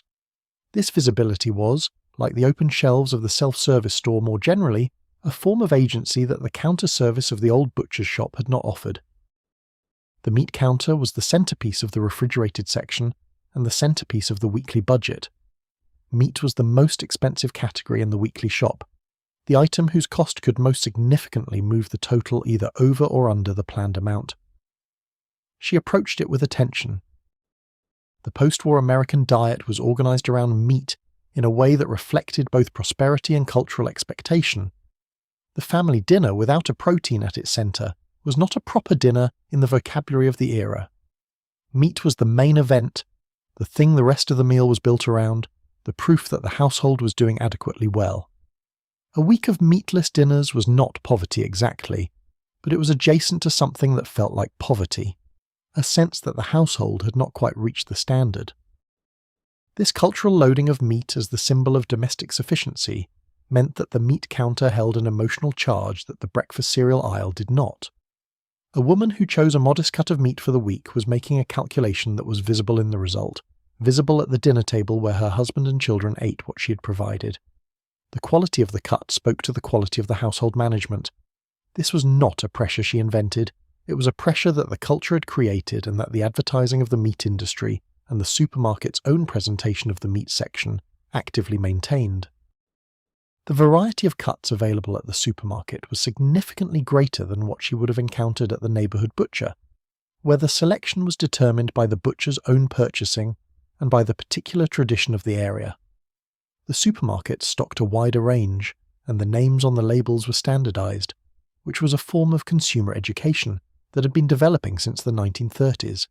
She knew, or was learning, what a chuck roast was and what it was good for, the difference between round and loin, which cuts were suitable for quick cooking and which required the long, slow heat of the oven. This knowledge was acquired through experience, through the cookbook she consulted regularly, and through the small information pamphlets that the meat industry produced and that the store sometimes made available near the counter. The pamphlets were not neutral education. They were marketing material designed to encourage the purchase of specific cuts by making those cuts accessible to the home cook who might otherwise have found them unfamiliar. Understanding how to cook something was a prerequisite to buying it, and the industry understood that expanding the repertoire of the home cook expanded the market for cuts that were otherwise left in the case. The frozen food section was newer still, and the history of its arrival in the mainstream grocery trade is the history of Clarence Birdseye, who had developed and perfected the method of quick freezing food in the 1920s, and whose patent was eventually sold to a company that became General Foods, which had the distribution network to bring frozen food to the American consumer at scale. By the 1950s, the frozen food section was an established and growing part of the supermarket, offering vegetables, fruit, fish, and prepared meals in a form that the previous generation of shoppers would have found astonishing. Frozen vegetables were a particular area of growth. The conventional fresh vegetable required seasonal availability, careful storage, and relatively quick use. The frozen vegetable was available all year, required no immediate use, and cooked from frozen in a matter of minutes. It was, in the logic of domestic convenience, a significant advance, and its pricing, while not cheap, was competitive with fresh in many cases, and superior in terms of the value of the time it saved. The reception of frozen food among housewives was, however, complicated by some of the same psychological dynamics that had made the instant cake mix a slower success than its manufacturers had expected. The fresh vegetable that required preparation, shelling peas, trimming beans, peeling potatoes, was a vegetable that carried the housewife's labour as one of its ingredients. The frozen vegetable arrived ready to cook, and the readiness, the absence of the preparation labour, was experienced by some women as a kind of shortcut that slightly diminished the meal. The industry responded with advertising that specifically addressed this anxiety, framing the frozen vegetable not as a lazy alternative to fresh, but as a superior form of the same ingredient, preserved at the moment of perfect freshness, rather than declining through the days between harvest and table. The frozen pea was more nutritious, the advertising argued, than the fresh pea bought at the end of its distribution chain. The frozen alternative was not the inferior choice. It was, if anything, the more conscientious one. She stood in front of the frozen cases, watching the cold air drift out when she opened the glass door. The interior was very cold, and the products were arranged in neat frozen stacks, and the packaging was colourful and clean against the white frosted interior. She took a bag of frozen peas and let the door close, and the cold sealed itself back in, and the case returned to its settled blue-white light, and she moved on. The cold of the refrigerated cases was the cold of the modern, of the managed, of a world in which the entropy of spoilage had been reversed by technology, and the abundance of the garden could be held in suspension indefinitely, available whenever it was needed, requiring no urgency and no planning beyond the simple act of purchase. The refrigerated case was a small victory of the 20th century over time, and the woman who shopped it was its beneficiary and its customer simultaneously, moving through the cold light with her cart filling steadily toward the register that waited at the other end of the store. She had done the hard work of the shopping, the cart was full, the list had been addressed, the budget had been navigated with care, and the total in her head was approximately what it should be. All that remained was the register, the transaction, the payment, and the lifting of the bags into the car. The shopping was over except for the part where the money changed hands. She turned into the front section of the store where the checkout lanes waited, their low conveyor belts and register stations arranged in a row facing the exit. There was a queue at most of the lanes, the standard expression of a peak shopping hour, and she joined one, rolling her cart to the end of the line behind another woman whose cart was similarly full. The queue was, from the store's perspective, a problem with a solution. A customer waiting in a queue was a customer not shopping, a customer whose engagement with the store's products had been interrupted by the administrative necessity of payment. The time spent waiting in the checkout queue was time that could not be converted into additional purchases in the way that time spent moving through the aisles could be. It was dead time, commercially speaking. It was also, as the store's designers understood very well, an opportunity. The checkout area had been engineered with the same care as every other section of the store, and its specific engineering addressed the particular psychology of the customer in the queue. The queue was a space of waiting, and waiting is a specific psychological state. A person who is waiting is between activities, suspended between the completion of one task and the beginning of the next. Their attention is not committed to anything. Their mental space is more available than it has been during the focused activity of the shopping trip itself. The products positioned in the checkout area, arranged on the low racks flanking the conveyor belt and hanging from fixtures at the end of the checkout lanes, addressed this available attention precisely. They were not large purchases. They were not items that required deliberation or that would significantly affect the budget. They were small things, magazines and chewing gum and chocolate bars and packets of mints and small toys and batteries, and the particular category of items that were inexpensive enough to add to the cart without requiring a decision of the kind the shopping trip had already required many times over. The small purchase at the checkout was the easiest purchase in the store. The budget had already been largely spent. The mental energy of the shopping trip was nearly exhausted, and the items in the checkout display were priced below the threshold of calculation. A chocolate bar was not a budget item. A pack of gum was not something she would deliberate over. The small purchase bypassed the careful arithmetic she'd been doing all through the store and arrived in the cart through a different mechanism, the mechanism of availability and smallness and the particular suggestibility of a mind that had been shopping for 40 minutes and had nearly finished. The candy and sweets placed at the checkout were the items most specifically calibrated to the presence of children. The child in the cart seat was now at eye level with exactly the products that were most likely to engage a child's attention. Bright packaging, familiar characters, sugar and colour, and the immediate appeal of something sweet. The child who had been patient through the produce section, and the cereal aisle, and the long traverse through canned goods had now arrived at the section of the store that was, from the child's perspective, the most interesting part. The request was not phrased as a request in the way an adult would phrase it. It was an expression of desire, direct and uncomplicated, delivered at a moment when the mother was sorting her purchases on the belt, counting her money, managing the weight of the cart and the attention of the queue behind her, and the specific social exposure of the public checkout. The timing was, from the perspective of the person who designed the checkout display, quite deliberate. A child's request is hardest to deny when its denial is a public event, when the mother must either comply or be seen declining, when the path of least resistance in the social context of the queue is the same as the path of least resistance in every other context, which is to say, yes, put it on the belt. The magazines were for her. The women's magazines that occupied the racks at the checkout were there because she would be standing in the queue for 5 or 6 minutes, which was long enough to look at a cover, to read the headlines, to register the particular mixture of aspiration and practical advice that the women's press of the era offered. She might not buy it. Probably she would not most of the time, but she would look, and looking was already its own small commercial transaction, a registration of the brand, a moment of engagement with the aspirational world the magazine offered, a reminder that the publication existed and could be bought. She placed her items on the belt in the order she had arranged them in the cart, cold items together, dry goods together, produce at the end. This arrangement, which she had developed as a practical habit over years of weekly shopping, was the final expression of the domestic competence the shopping trip required.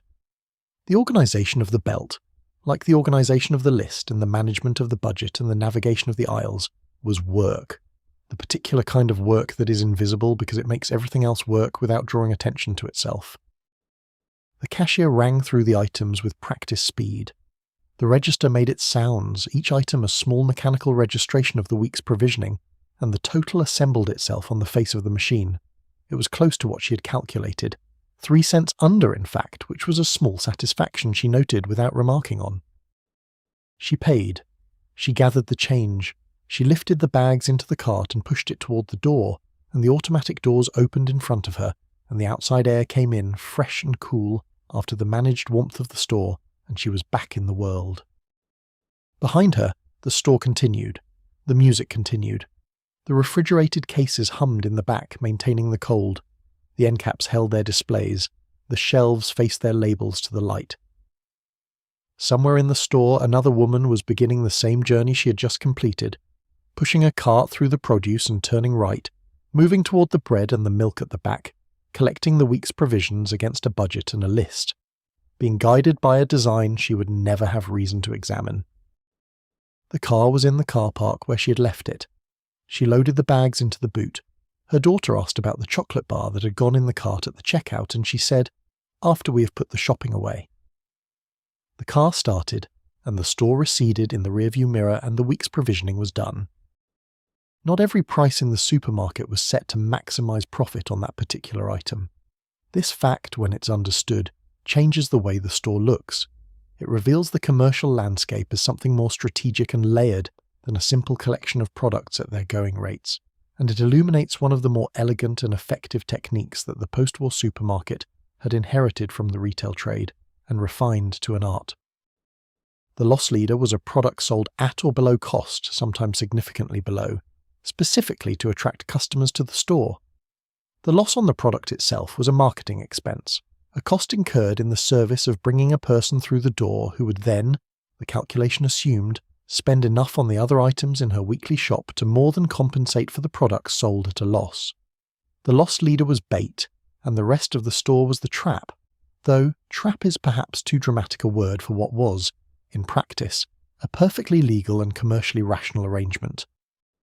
The weekly circular that arrived at her door, or was available at the store entrance, or was printed in the Thursday newspaper, announced the week's special prices. These were the products on promotion, the items the store wanted her to come in to buy. Some of them were genuine sales, reductions from the normal margin. Some were loss leaders, priced at or below cost. The customer who came to the store specifically for the loss leader would, in almost all cases, also buy the things on her list, and the store's margins on those other items would absorb the loss on the promoted product. The art of the loss leader was in the selection of the product. It needed to be something that drew the customer to the store specifically, something desirable enough to be worth a special trip, something that featured prominently enough in the weekly shop that a significant price reduction would be noticed and acted upon. Butter was a classic loss leader in this period, as were certain cuts of meat, coffee, and other anchor items, things whose prices were well known because they appeared on every list, and whose reduction would therefore register as meaningful against the customer's price knowledge. Coffee occupied a particularly prominent position in the loss leader strategy of the 1950s supermarket because it was an item whose price the customer knew exactly. She bought it every week. She paid attention to its price because it was a significant enough purchase to be noted, and she had a strong enough opinion about which brand she preferred to seek it out specifically. A reduction in the price of the right brand of coffee was not an abstract saving. It was a concrete, identified benefit that would cause a woman to choose one store over its competitor. The competitor did not sit still in the face of this. The price competition between supermarkets in the post-war period was conducted through the weekly circular, through the loss leader strategy, through the promotional activities that filled the stores with special displays and sale signs. Each store was trying to establish itself as the store with the best value, the most reasonable prices, the best management of the housewife's budget, and the battleground was the advertised price of the dozen items she bought most regularly. The effect on her experience in the store was a world of prices in which some items were priced very attractively, and others were priced at margins that compensated for the attractive ones. She moved through this world trusting the general impression of value that the store created through its promotions and its loss leaders, without the ability to verify whether every item in the store was priced as competitively as the ones that had been advertised. The stores understood this and relied on it. A customer who came in for the butter on promotion would buy the breakfast cereal at the standard margin without necessarily comparing it to the prices at the store across town. The promotional calendar of the supermarket in the 1950s was built around cycles of demand that tracked the housewife's year with great attention. Thanksgiving and Christmas were the obvious peaks, when the stores stocked up on turkeys and specialty items and ran promotions calibrated to the larger-than-usual shopping budgets of the holiday period. But the promotional calendar was finer-grained than the major holidays. It tracked the school year, the summer, the changes in seasonal produce, the arrival of new crops, the beginning of the canning season when fresh fruits and vegetables were at their peak, and the stores would position large displays of mason jars and sugar and pectin alongside the fresh produce. The seasonal promotions were for her a form of domestic instruction as much as commercial invitation. The display of canning supplies in late summer said that canning season had arrived and that a well-managed household would be putting up preserves. The display of baking supplies in November said that the holiday baking season was beginning. The store's promotional calendar was also a calendar of domestic expectations, a structured sequence of activities that a competent housewife would be undertaking, and the store positioned itself as the provisioner of each activity in turn. She noticed the displays. She was susceptible to them in the way that anyone is susceptible to a well-timed reminder of something they had been meaning to do. The display of canning jars in August reminded her that she'd intended to make jam from the plums in the garden before the season passed. She added the jars to the cart and the sugar and the pectin, and the task was provisioned if not yet accomplished. The jam would be made, or it would not, but the store had done its part. The loss leader and the promotional calendar were tools of attraction, designed to bring her to a specific store rather than its competitor, to establish a loyalty built not on emotional warmth, but on the concrete impression of value. She was not sentimental about supermarkets in the way she might be about the corner shopkeeper of the previous generation. The supermarket was a business, understood as such, and her loyalty to it was as transactional as the store's interest in her. She would go where the prices were best, where the stock was reliable, where the produce was fresh and the meat was good. The store knew this, and it worked to earn her preference with the only currency that mattered in this relationship, which was price, reliably good price on the things she needed, and the impression of still better prices on the things the circular advertised. The impression and the reality were not always the same thing, but the impression was what she had to work with, and the store managed the impression with the care that it gave to every other element of the shopping environment. She folded the circular and put it in her coat pocket alongside the list, and drove home through streets lined with the suburban houses of other women who had made the same trip or would make it later in the week, provisioning their households against the same budgets from the same stores, doing the same arithmetic and arriving at approximately the same calculation, which was that they had done what they came to do, and that the week's provisions were in hand. Before she reads the words on a label, she sees its colour. The colour arrives first, ahead of the name and the ingredients and the price, ahead of any text at all, as a pure impression that the brain registers before language gets involved. This earliness, this priority, is what makes colour so significant in the design of consumer products, and so extensively studied by the researchers who were working in the 1950s to understand the full mechanics of the purchasing decision. Louis Cheskin was the researcher who made colour psychology his particular domain. A Lithuanian immigrant who had trained as a painter before finding his way into consumer research, Cheskin conducted studies throughout the 40s and 50s that examined the relationship between the visual properties of packaging and the perceived quality of the product inside it. His findings were counterintuitive enough to be remarkable and reliable enough to reshape the packaging design industry. In one of his most influential studies, Cheskin placed the same cream in two different containers, one with a design heavy in yellow colouring and one with a design heavy in blue. He asked research participants to use both products and evaluate them. The participants consistently reported that the product in the yellow container was stronger, more effective, and more appropriate for hot weather applications, while the product in the blue container felt milder, more gentle, and more suitable for sensitive skin. The cream was identical. Nothing had changed except the package. What Cheskin was documenting he called sensation transference, the process by which the sensory experience of the packaging is transferred to the perceived experience of the product. We do not evaluate a product independently of its container. We evaluate the whole impression, and the impression includes the container, its colour, its shape, its weight, its texture. The container's qualities become the product's qualities in the consumer's perception, and the consumer, if asked to explain the evaluation, will not describe the container. She will describe the cream. This finding had immediate and extensive practical applications. If the colour of a container affected the perceived properties of its contents, then the choice of colour was a product design decision of the first importance, not an aesthetic preference, but a claim about what the product was and what it would do. Warm colours, reds and oranges and yellows, communicated energy, action, intensity. They were appropriate for cleaning products that promised powerful efficacy, for foods that emphasized flavor, for products that wanted to be associated with vitality and heat. Red had particular properties among the warm colours. Red was attention. It was the colour that the eye moved to first in any visual field where it appeared, a fact rooted in the deepest layers of human visual processing, where red had long carried significance as the colour of blood and fruit and fire. In the supermarket aisle, red attracted the glance with a priority that no other colour matched. A red label in a sea of other colours would be noticed. This was so well understood by the packaging industry of the 1950s that red had become the default choice for any product that wanted to be the first thing seen. But red also carried emotional associations that extended beyond attention. Red was appetite. It was warmth. It was the colour that food researchers found in study after study to increase the perceived desirability of food, to make test subjects rate the same food as tasting better, to make them describe a meal as more satisfying, as more flavourful, as more fully what they had hoped for. The restaurant industry, which was conducting its own parallel research into the psychology of the dining experience, would arrive at the same findings and use red in the design of dining environments for the same reasons. In the supermarket, red was doing the same work on the shelf, saying to the brain's older and faster processing systems that this food was good, that it deserved attention, that reaching for it was the appropriate response.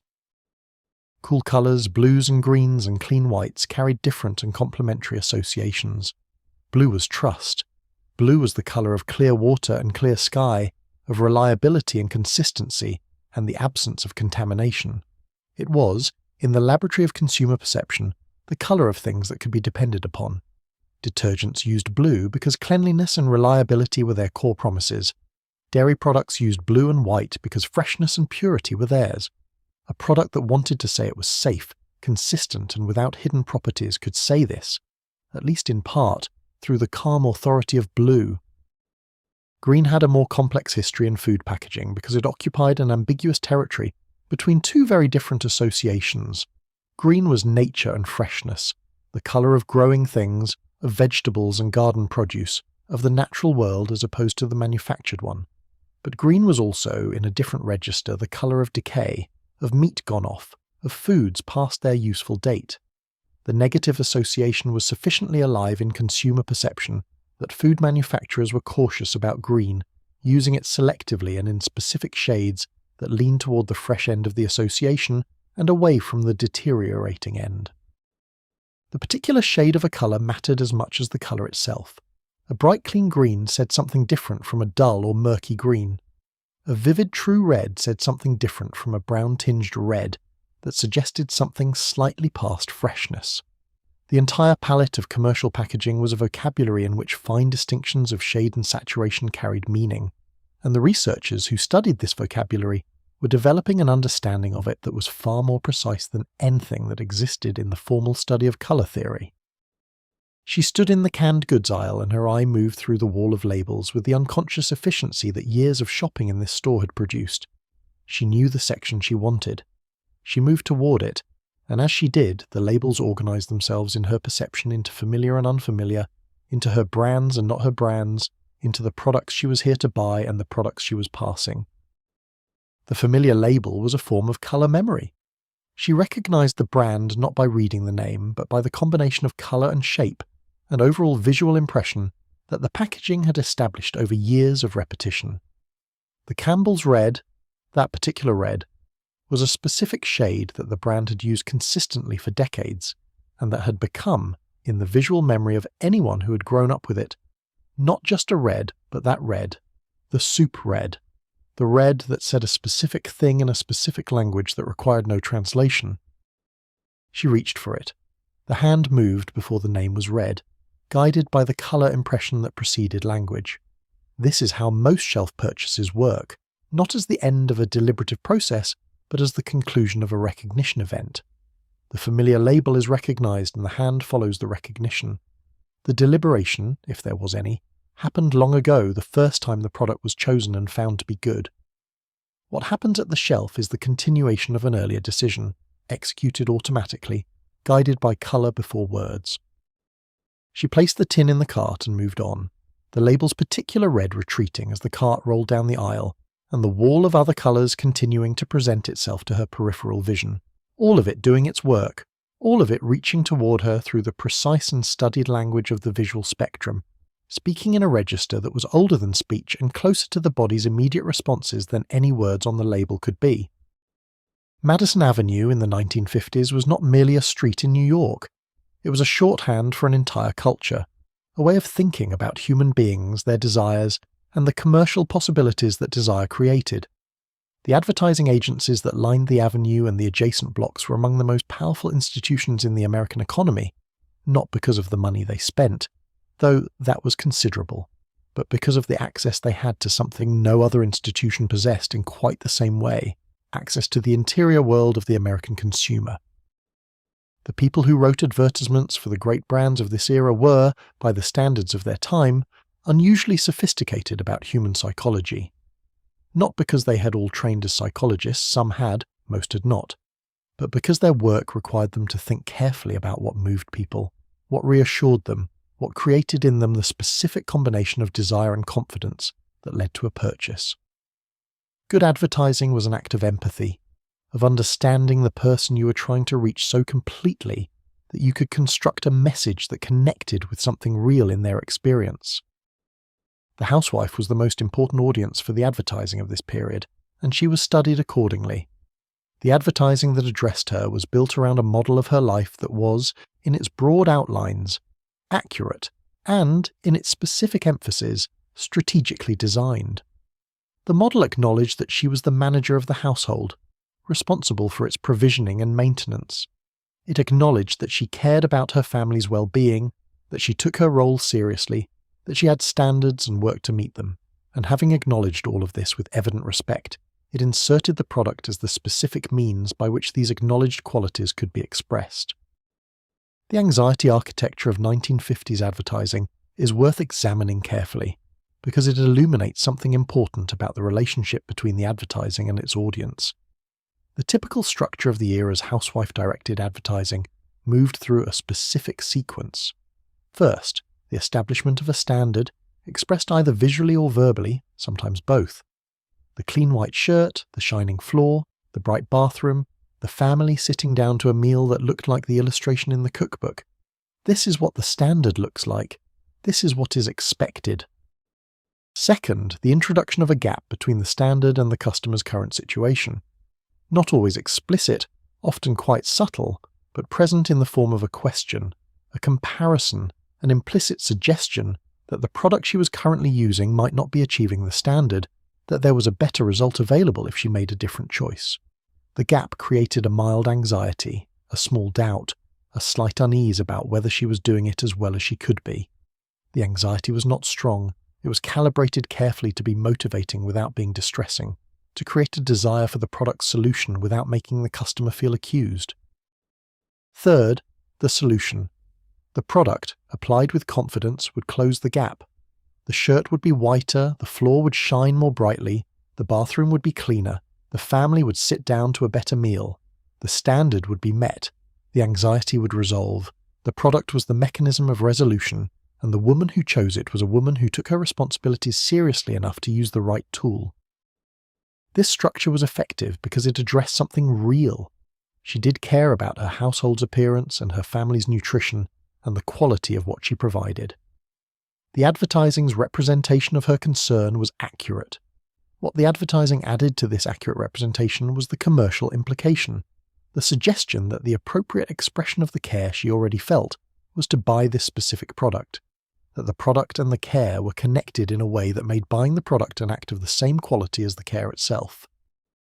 The guilt that advertising of this period occasionally generated in the housewife who encountered it was a side effect of the anxiety architecture, present often enough to have attracted comment from critics of the era and from researchers who studied the psychological experience of advertising consumption. A woman who read in a magazine that her coffee was causing her husband's morning unhappiness, and who then examined her own coffee-making method with the slight dread that the article had created, was experiencing a manufactured anxiety designed to produce a specific commercial response. The anxiety was not wrong exactly, in the sense that the concern for her husband's morning mood was a real concern. But the connection between that concern and the brand of coffee she used was constructed, not organic. The women who wrote about their experience of this advertising in letters to magazines, and in the private diaries and journals that historians have since examined, often expressed a complex response that was neither simple credulity nor clear-eyed skepticism. They were moved by the advertising in ways they sometimes recognized as somewhat manipulative, and they bought the products anyway, because the products were useful, because the advertising was pleasant, because the brand had been established through years of consistent presence in their lives, and because the alternative to the advertised brand was not the liberation from commercial influence, but simply a different brand with its own advertising claims. The television advertising of the 1950s had an additional quality that the magazine advertisement did not have, which was the quality of the demonstration. The product being used on television was the product being used in a kitchen that looked like hers, by a woman who looked enough like her to serve as a proxy self, working through a domestic task and arriving, through the use of the product, at a result that was visible, unambiguous, and clearly better than the result that preceded it. The television demonstration was a form of instruction as much as advertisement. It showed her what success looked like, what the process of achieving it involved, and what the specific product's role in that process was. She did not think about the structure of the advertisement as she watched it, any more than she thought about the structure of the supermarket as she walked through it. The advertisement was simply a message she received, and the message went somewhere inside her that was closer to feeling than to thought. The product entered her awareness. The brand's personality became a familiar thing. The purchase, when she made it, felt not like the conclusion of a commercial sequence, but like the natural arrival of a preference that had been forming for some time. This is what the men on Madison Avenue were producing in their offices above the avenue, a world of feeling about products, a landscape of association and aspiration and mild anxiety and resolution that occupied the interior of the housewife's mind alongside everything else, that influenced her purchases without declaring itself as influence. They were very good at it. The economy depended on their being good at it. And she, moving through the store with her cart and her list, was their most important customer and their most thoroughly prepared audience. And she did not know, in any conscious way, how much time they had spent thinking about her. There was a dimension to the housewife's shopping that exceeded the private arithmetic of the household budget. In the political and economic climate of the post-war United States, the act of purchasing, of consuming the goods that American industry produced with such prodigious efficiency, carried a weight that extended beyond the domestic and into the civic. She was not simply buying groceries, she was, in the language of the era, participating in the American way of life. This framing was not entirely constructed. The post-war American economy had an enormous productive capacity that had been built for wartime and that needed in peacetime to find its outlet in consumer demand.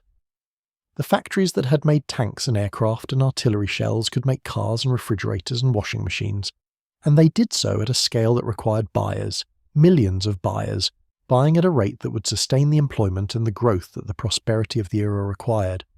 The consumer was the engine that kept the factory running, and the factory that kept running was the economy that kept the nation strong.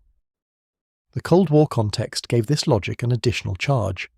American capitalism was in global competition with Soviet communism, and the evidence for capitalism's superiority was, in the American argument, the abundance it produced.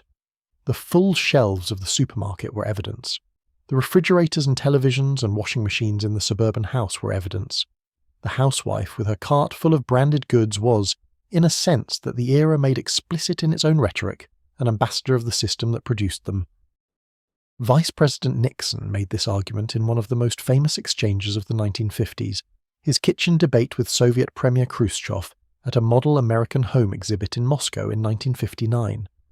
Standing in a model American kitchen, Nixon pointed to the appliances as proof of American prosperity, of the system's ability to deliver to its ordinary citizens a standard of living that the Soviet system could not match. The kitchen was the stage for an ideological argument. The housewife's domain was evidence in a geopolitical contest. This context shaped the advertising of the period in ways that were sometimes explicit and always present in the background. Buying a new refrigerator was not merely a domestic upgrade. It was a participation in the American story, a statement about the kind of country this was and the kind of citizen she was within it. The advertising often made this implicit argument directly, using the language of American values, of freedom and abundance and the pursuit of happiness, to frame the purchase of consumer goods as an expression of those values rather than simply as a transaction. The supermarket was a stage for this argument, its abundance its most persuasive visual element. A store full of products stacked in quantities that the wartime and depression years could not have offered was a demonstration of what the system delivered.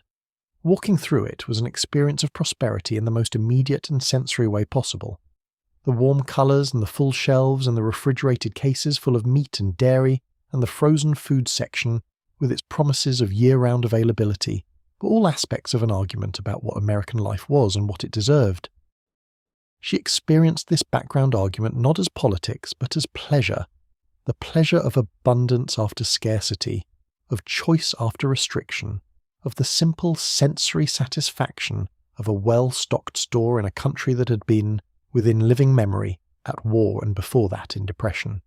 The emotional register of the post-war supermarket was partly relief, the relief of having come through something difficult and arrived at this particular kind of ordinary good fortune, full shelves and a cart that could be filled.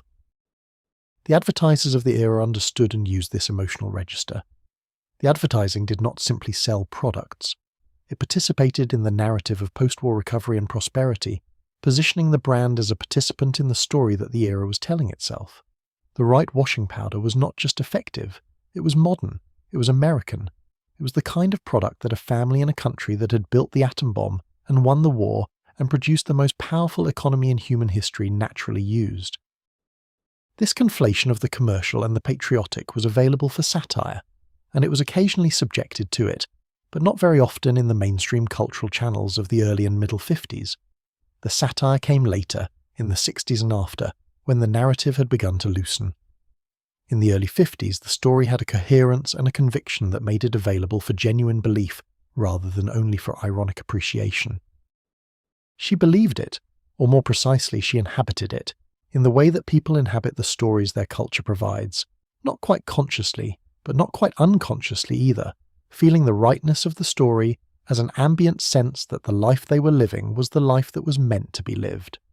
The grocery store was part of this, its routines and its abundance and its weekly return giving the domestic calendar a structure that felt not just practical but meaningful. The meaning would be contested later. The story would be complicated, the arguments against it marshalled and stated with a force that the 1950s could not have absorbed.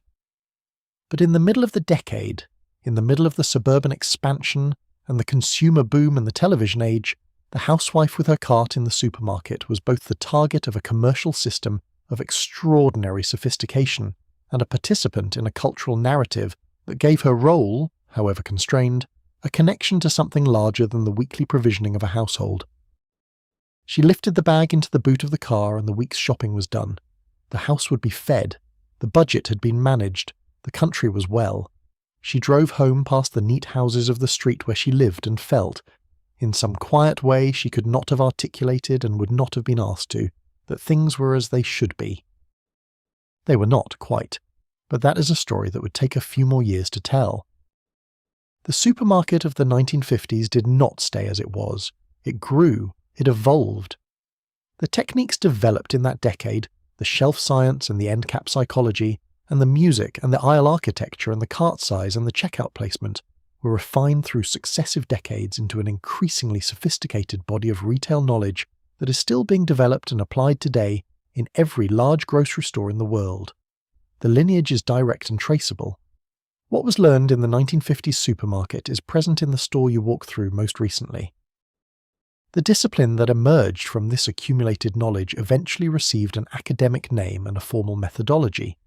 Retail psychology, or store design science, or shopper marketing, depending on which institution was practicing it, and in which decade became a recognized field with its own journals and conferences and consultants. The intuitions and observations of the early store managers and the motivational researchers of the post-war period became formalized into principles. The principles were tested and refined, and the refinements were applied in stores that kept increasingly precise records of sales data, allowing the effects of layout changes to be measured with a precision that the 1950s could not have achieved. The cart grew larger over the decades, not in one significant change but in incremental expansions that track the growing size of the weekly shop and the growing availability of disposable income to fill it. The shopper of the 1980s pushed a cart that was considerably larger than the one of the 1950s, and studies showed that the larger cart continued to do what the larger cart had always done: create an implicit standard of fullness that the shopper moved toward. The music became more sophisticated. The research on tempo and shopping pace was formalized and replicated in many different store environments, and the findings were consistently enough supported that background music in retail became a specialized commercial product, with companies producing music specifically designed for the shopping environment, calibrated by tempo and familiarity and emotional register to create the specific kind of mild, pleasant engagement that translated most reliably into increased spending. The shelf science became more precise. The introduction of optical scanning at the checkout in the 1970s and 80s gave retailers precise data on which products sold from which shelf positions, allowing the relationship between position and sales to be measured with a rigor that the observational studies of the 1950s could not match. The premium position became the subject of increasing negotiation between retailer and manufacturer, formalized eventually into contractual arrangements that specified precisely what a manufacturer paid for the position its products occupied on the shelf. The end cap became institutionalized. The promotional machinery around end cap placement grew into a significant commercial market, with manufacturers competing for limited premium display positions and stores developing promotional calendars that scheduled end cap features months in advance. The temporary display that had once been the province of the individual store manager became a nationally coordinated marketing vehicle. The checkout area expanded its range. The confectionery rack that flanked the checkout lane in the 1950s became, over subsequent decades, a more diverse and carefully studied display environment, incorporating an increasing range of impulse products calibrated to the specific psychology of the queuing shopper. The research into children's responses to checkout displays refined the targeting of products to the specific heights and preferences of different age groups. But the supermarket's legacy was not only commercial, it was also social, and the social legacy is more ambiguous. The supermarket, as it grew and as the chains that operated it grew, contributed to the decline of the small-scale food retail environment it had displaced. The corner grocer, the neighborhood butcher, the local bakery did not disappear overnight or in every place, but their commercial viability was progressively reduced by the scale economics of the supermarket chain. The personal relationships that had organized the food transaction in the pre-supermarket era were replaced by the institutional relationship of the branded product in the designed environment. This replacement was experienced by most people who lived through it as progress, as an improvement in access and variety and price that outweighed any sentimental attachment to the older arrangements. The nostalgia for the corner shop came later, and it came from a generation that had not lived the limitations of the older system, that had no memory of the shopkeeper who would not extend credit, or the butcher whose selection was too limited. The abundance of the supermarket was appreciated by those who had known shortage, and the personal relationship of the corner shop was idealized most by those who had not experienced its less pleasant aspects. The housewife who had been the supermarket's primary customer and its most intensively studied subject spent the middle decades of the 20th century in a relationship with the supermarket that was, from her perspective, largely satisfying. The store was convenient, well-stocked, competitive in price, and accessible in a way that the pre-war food retail landscape had not always been. She valued the abundance and the variety, and the ability to do the week's provisioning in a single trip. What she did not have, and what the retail research conducted on her behalf was not particularly interested in giving her, was an understanding of the full picture of the store she was in. The story of the 1950s supermarket is a story about knowledge and its asymmetries, about a commercial system that knew a great deal about its customers and used that knowledge to shape their behavior, and about customers who had good reasons for the choices they made and who did not, in most cases, have cause to examine those choices in the way that the store had examined them. She was not deceived, in any simple sense. The products were real, the prices were accurate, the store was clean, and the service was efficient and the food was good. But the environment in which she made her decisions had been constructed with her psychology in its precise specifications, and the decisions she made within it were shaped by that construction in ways she had no particular reason to examine. The examination came later, as it tends to, after the fact and in the light of a more complete understanding. The research that had been conducted on her became public knowledge over subsequent decades. The techniques became documented. The books written about shopper psychology filled shelves of their own. She, or her daughters daughters, could read about the cart and the music and the end cap and the loss leader, and begin to understand the machinery of the experience that had felt so natural and so unremarkable. Understanding the machinery did not make it stop. The store continued to be the store. The cart continued to be large. The music continued to be slow. The bread continued to be at the back. Knowledge of the system did not automatically create the practical ability to step outside it, because the system was the infrastructure of an ordinary and necessary activity that could not simply be opted out of. But the knowledge changed something.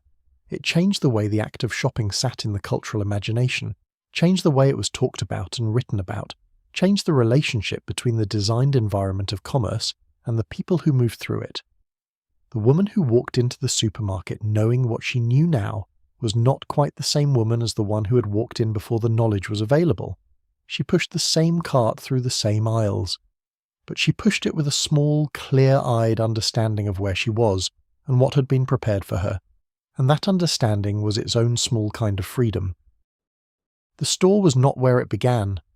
The work of shaping her preferences, of building the associations that would guide her hand in the aisle, had been done long before she walked through the automatic doors.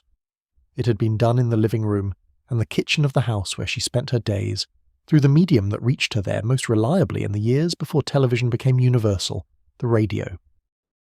The radio of the 1940s and early 50s was a domestic presence of a particular intimacy.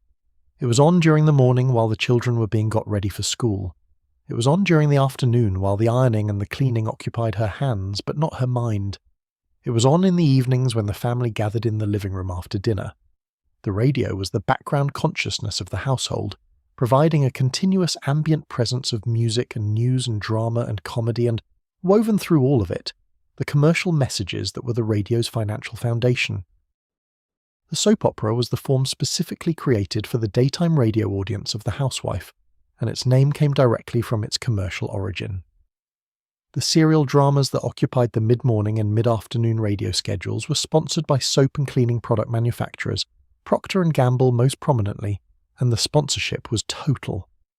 The program was not simply advertising supported, it was advertising delivered, the entertainment vehicle for a commercial message directed at the most commercially valuable audience the medium could reach.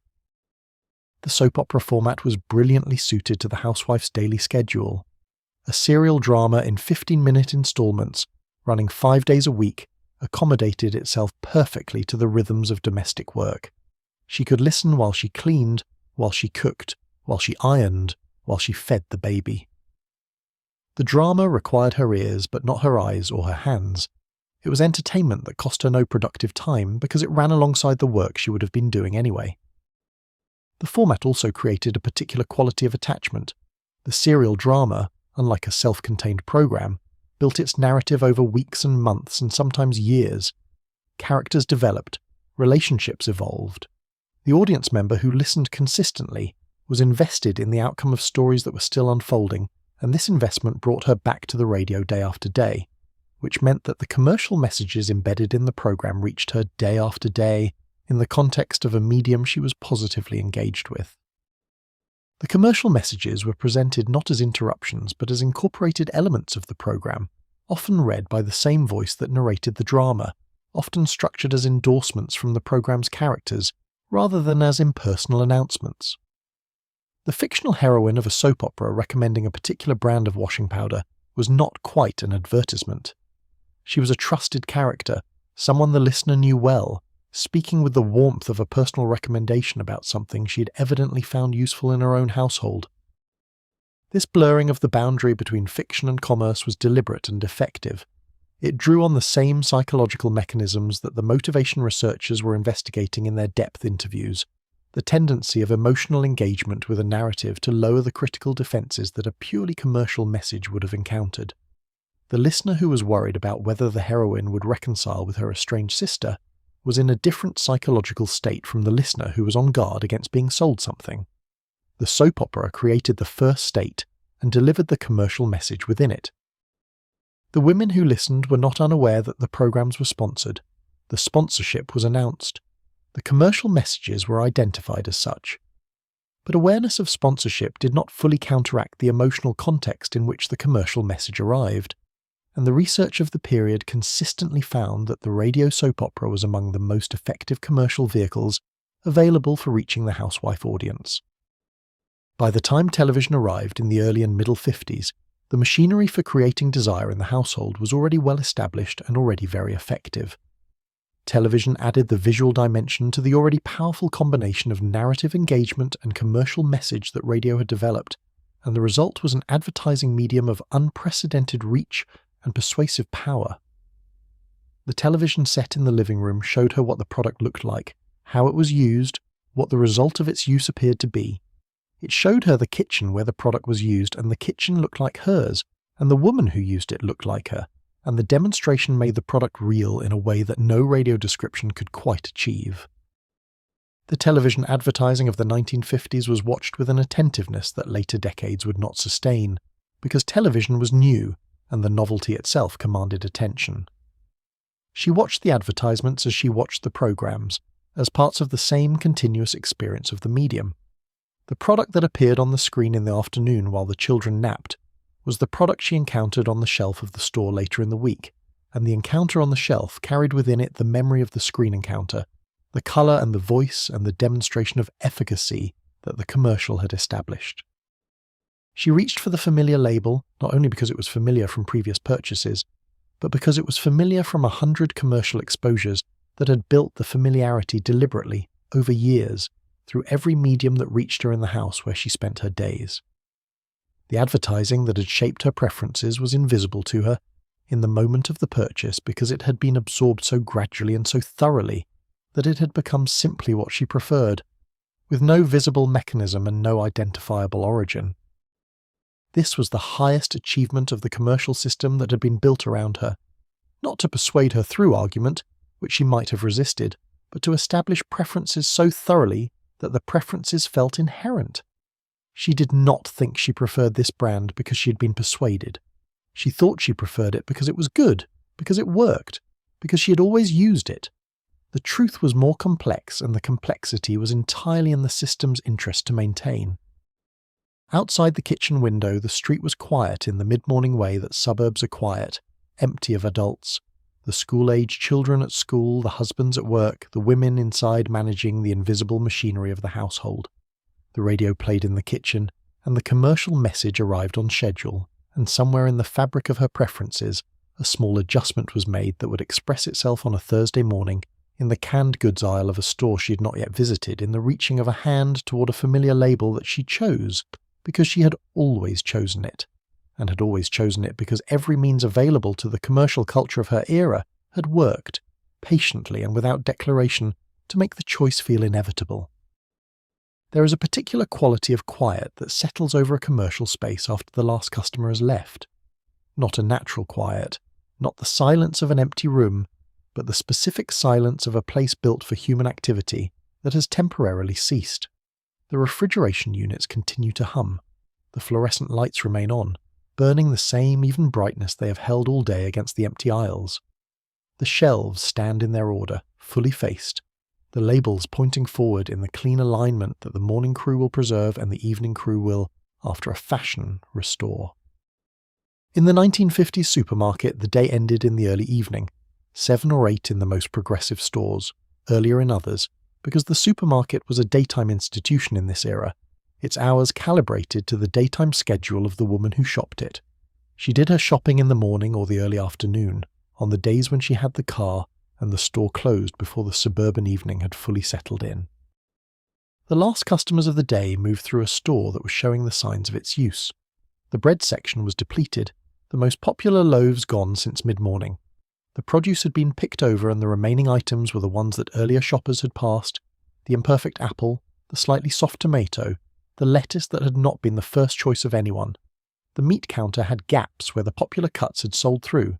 The store was still operational, but it was no longer the abundance of the morning, and the shopper who came in at 5 in the afternoon was navigating a different version of the store.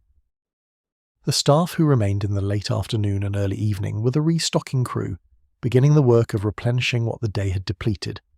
Cases were opened in the stockroom and carried out to the floor. Shelves were pulled forward and filled from behind. The facing that had been disrupted by the day's shopping, the products turned sideways or pushed to the back of the shelf by hands reaching behind them, was restored to its clean forward alignment. By the time the store opened the next morning, it would look as it had today, as it had every day, fully stocked and carefully organised, presenting the same abundance to the first shopper of the morning that it had presented to the last shopper of the same time last week. The manager of the store made his final rounds in the last hour before closing, checking the sections, noting what needed attention, speaking with the department heads about the day's performance and the stock requirements for the following day. The meat counter had sold well. The dairy was low on a particular size of butter. The end cap display that had run all week was due to be changed over the weekend, and the next week's circular had already been prepared, the featured products chosen and the prices approved and the quantities ordered from the warehouse that would supply the upcoming promotion. This managerial world behind the customer experience was its own story, the logistics of a business that had to present the same face every morning, regardless of what the previous day had brought. The supermarket's operational side was a continuous project of restocking and cleaning and staffing and ordering, a supply chain management problem of considerable complexity, conducted at the level of every individual store and aggregated across the chain into decisions about purchasing and distribution that were made in offices far from any particular shop floor. The chain model that the great post-war supermarkets operated on was itself one of the structural innovations that had made the new store format commercially viable. A single large supermarket operated independently would have had bargaining power in its relationships with food manufacturers and distributors that was limited by its size. A chain of 100 stores, or 1,000, was a different commercial proposition entirely, able to negotiate on volume in a way that the individual store could not, able to demand promotional funding from manufacturers who wanted access to its shelf space, able to standardize operations and purchasing across all its locations in ways that produce significant efficiencies. The individual woman shopping the individual store was at the end of this supply chain, the final customer in a system that began with the manufacturer and ran through the distributor and the warehouse and the chain's procurement operation and the individual store's stockroom before arriving at the shelf from which her hand took it. The system was invisible to her, as the design of the store was invisible to her, as the pricing strategy and the shelf science and the promotional mechanics were all invisible to her. She saw the product and the price. The system behind them was someone else's business. In the quiet of the closed store, in the hours between the last customer and the first of the morning, there was something almost contemplative about the arrangement of the place. The lights still on, the refrigerated cases still humming their steady note, the shelves in their perfect order, the whole carefully constructed environment present and attentive and waiting. Waiting for the doors to open, waiting for the carts to be taken from their row by the entrance, waiting for the woman with her list and her budget to arrive and begin the transaction that the whole design had been built to facilitate. She would arrive in the morning, or on Thursday, or on the day when she had the car. She would push the cart through the produce and turn right and move toward the bread at the back. She would do the arithmetic in her head and follow her list and be guided by the design in ways she would not notice, and she would leave with a cart full of things she had planned to buy, and some things she had not quite planned, and the weekly provisioning would be accomplished. And the store would remain here, in the evening and the night and through to the next morning, humming and lit and fully faced, holding its patient abundance in the careful order that the day's work had restored, ready for the next cart and the next list and the next woman in her coat with her careful budget, coming to do the ordinary extraordinary thing that had been thought about so carefully by so many people on her behalf, and that she experienced simply and correctly as doing the shopping. The children who rode in the cart seats of the 1950s supermarket grew up to be the consumers of the 1970s and 80s and beyond, and they carried within them a relationship to the supermarket and to branded food that had been formed in the earliest years of their lives, before they had the cognitive tools to examine it, before they had any reason to question it. The child in the cart seat was at an age when the world was being assembled in the mind from the raw material of experience, when categories were forming and associations were being made, and the fundamental architecture of preference and recognition was being laid down. The colours of the cereal boxes, the characters on the packaging, the specific shapes of the containers that appeared again and again in the family's kitchen, these were entering the child's memory not as commercial objects, but as the furniture of the familiar world, as things that simply were, that had always been, that were part of the environment as naturally as the kitchen table and the smell of the house. The brand loyalty that the food companies were trying to establish in the adult customer through advertising and shelf science was being established in the child through something far more fundamental and far more durable, the formation of preference in the period of life when preferences are formed for keeps. The child who grew up eating a particular brand of breakfast cereal did not, as an adult, choose that cereal on the basis of comparative research. She chose it because it was the cereal of her childhood, because its specific taste and smell and the way the box looked on the shelf were woven into the fabric of what home and comfort and morning meant, and no amount of rational comparison to competing products would easily displace what had been placed there in the cart seat of a 1950s supermarket. The mothers who put the familiar brand in the cart and transferred it to the kitchen cupboard and served it to the children at the breakfast table were, without intending to and without any particular awareness of the commercial chain they were participating in, transmitting brand loyalty across generations.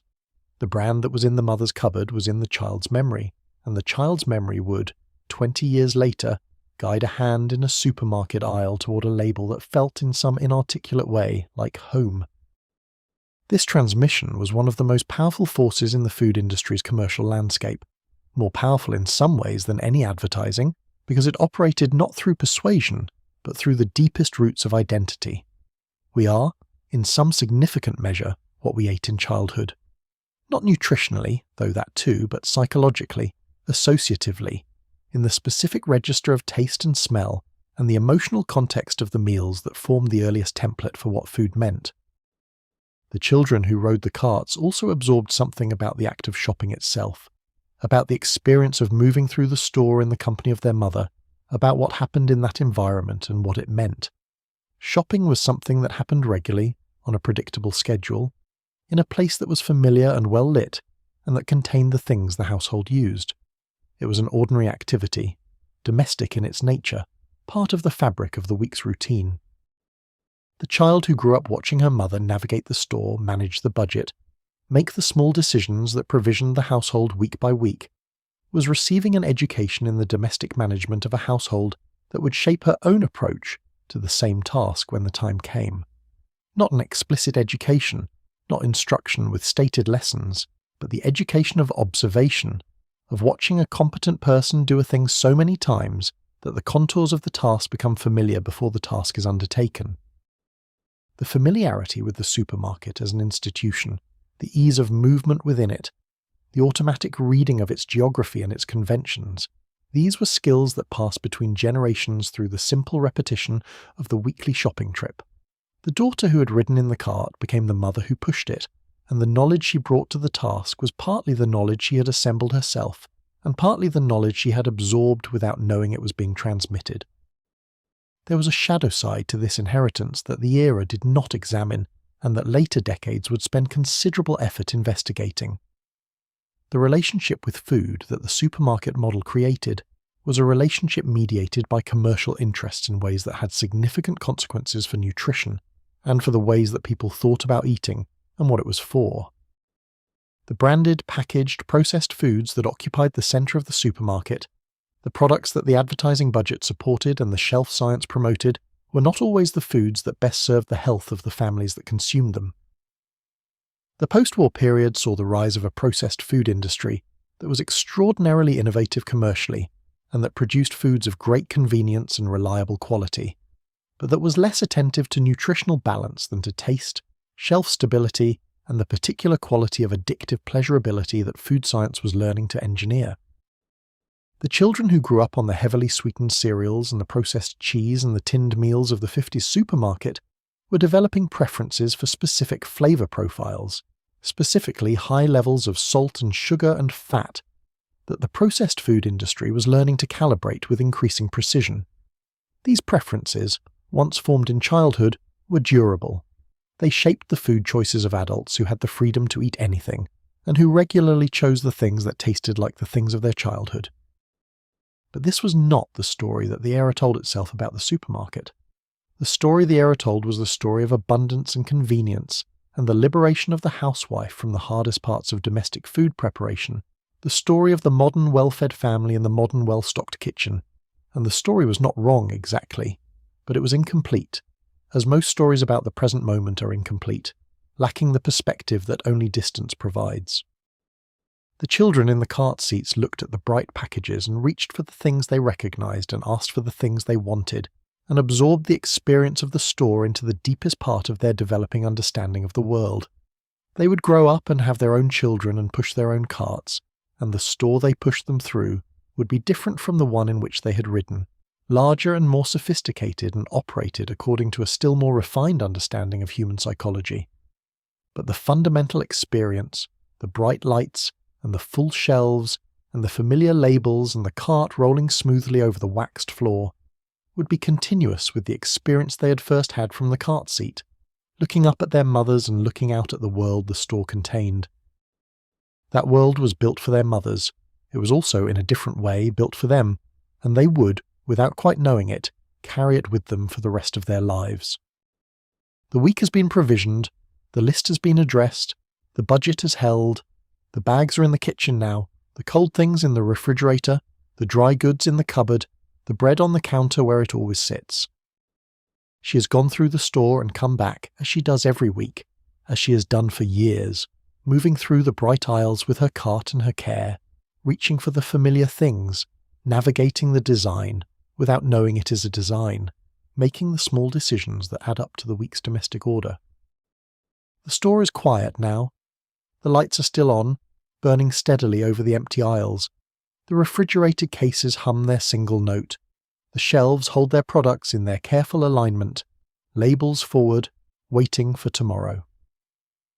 The music has stopped for the night, but the silence it has left is the particular silence of a place accustomed to sound, full of the memory of the day's commerce. Outside, the car park is empty.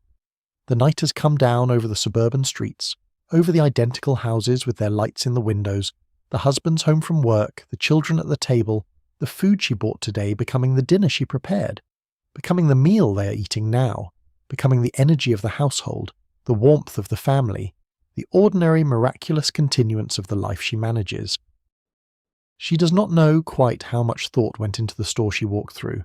She does not know about the shelf positions and the music tempo and the cart size and the scent of the bakery carried to the entrance.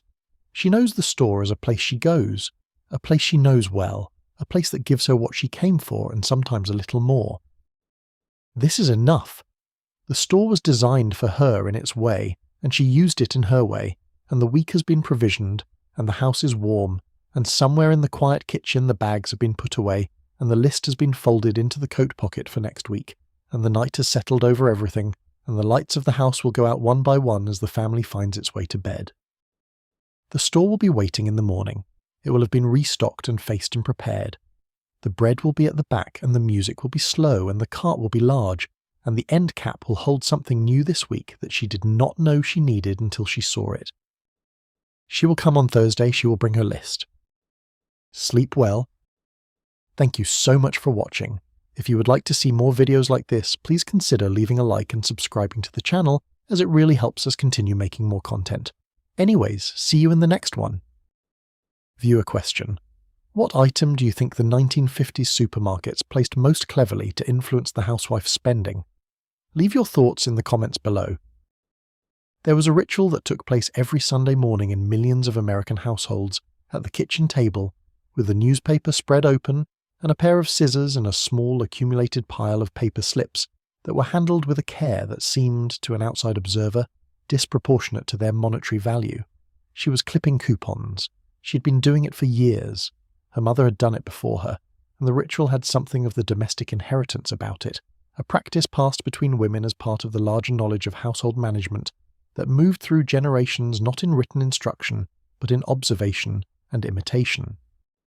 The coupon was a tool of the food manufacturer's promotional strategy, a physical instrument of price reduction that required effort from the customer, effort that was, from the manufacturer's perspective, entirely beneficial.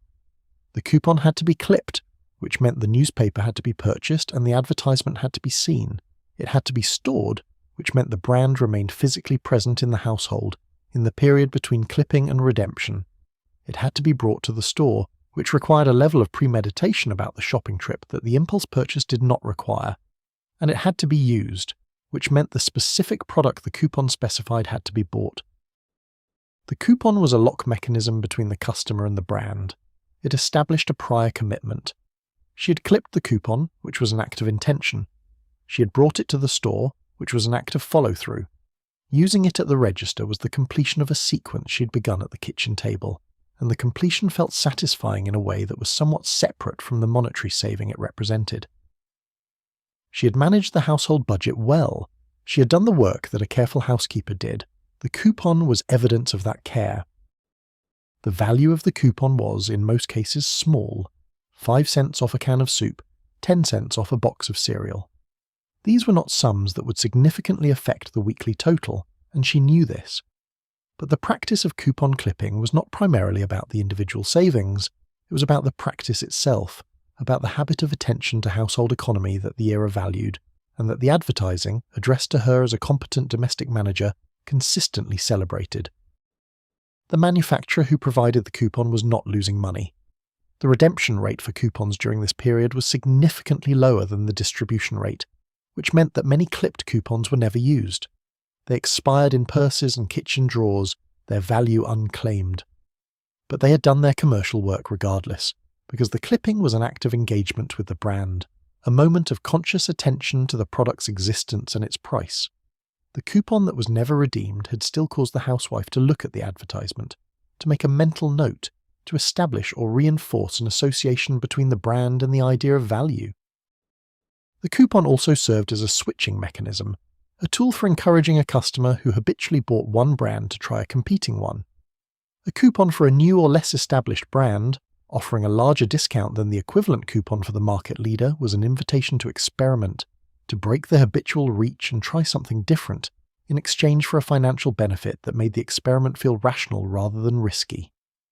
If the new product was not as good as the old one, she could return to her preference next week with no lasting loss. If it was equivalent or better, a new habit might form. The manufacturers who used coupons as switching tools were engaged in a precisely calculated game with the housewife's price sensitivity and habit loyalty. They had data on both. They knew, from aggregate purchasing figures, how much of a discount was sufficient to produce trial among the brand-loyal customer, how many trial purchases it typically took to establish a new preference, and what the lifetime value of a converted customer was against the cost of the coupon promotion that had produced the conversion. The calculation was exact, and the coupon was its instrument. She sat at the Sunday table with her scissors and her coffee and the newspaper, and the coupons accumulated in the small tin she kept for them, sorted by category, bread and cereal and cleaning products and soups, and the miscellaneous category of things she might need. The organisation of the tin was its own form of domestic management, modest in scale but continuous with the larger organisation of the household that was the business of her days. She was not being manipulated exactly. She was being offered a small advantage in exchange for a small effort, and she took the offer, and the manufacturer got the engagement, and the store got the purchase, and the household saved the cents, and the week was provisioned, and the tin was replenished next Sunday with a fresh set of paper slips, and the ritual continued. She was not passive.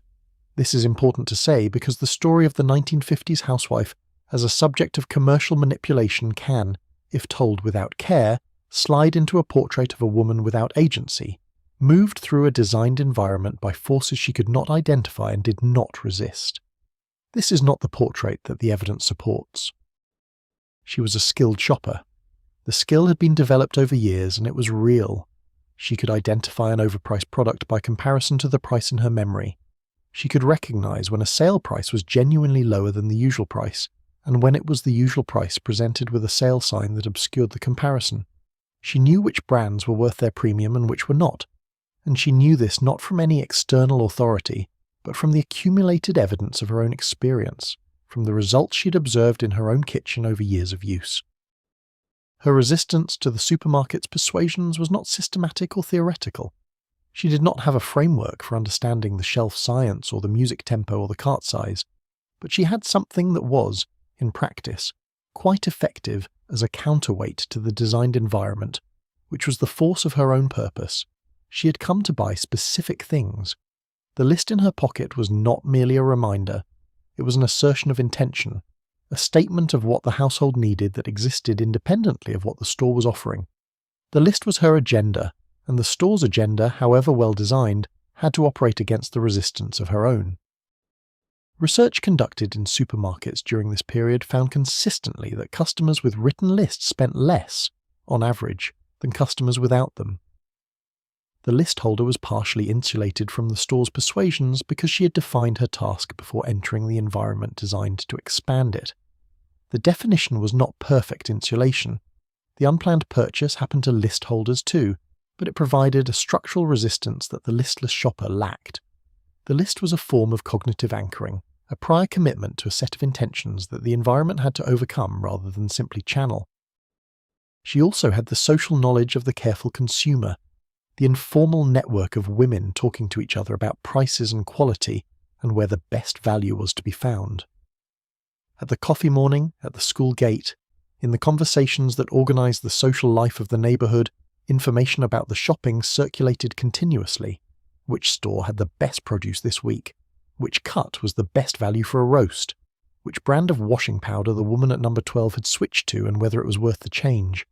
This information network was the Housewives' equivalent of the consumer research the manufacturers were conducting, and it was not without force. The store that consistently overpriced a staple item would hear about it in the decline of sales before it heard about it from the customer directly. The brand that changed its formulation in a way that reduced quality would encounter the consequence in the shopping decisions of women who had talked to each other about it.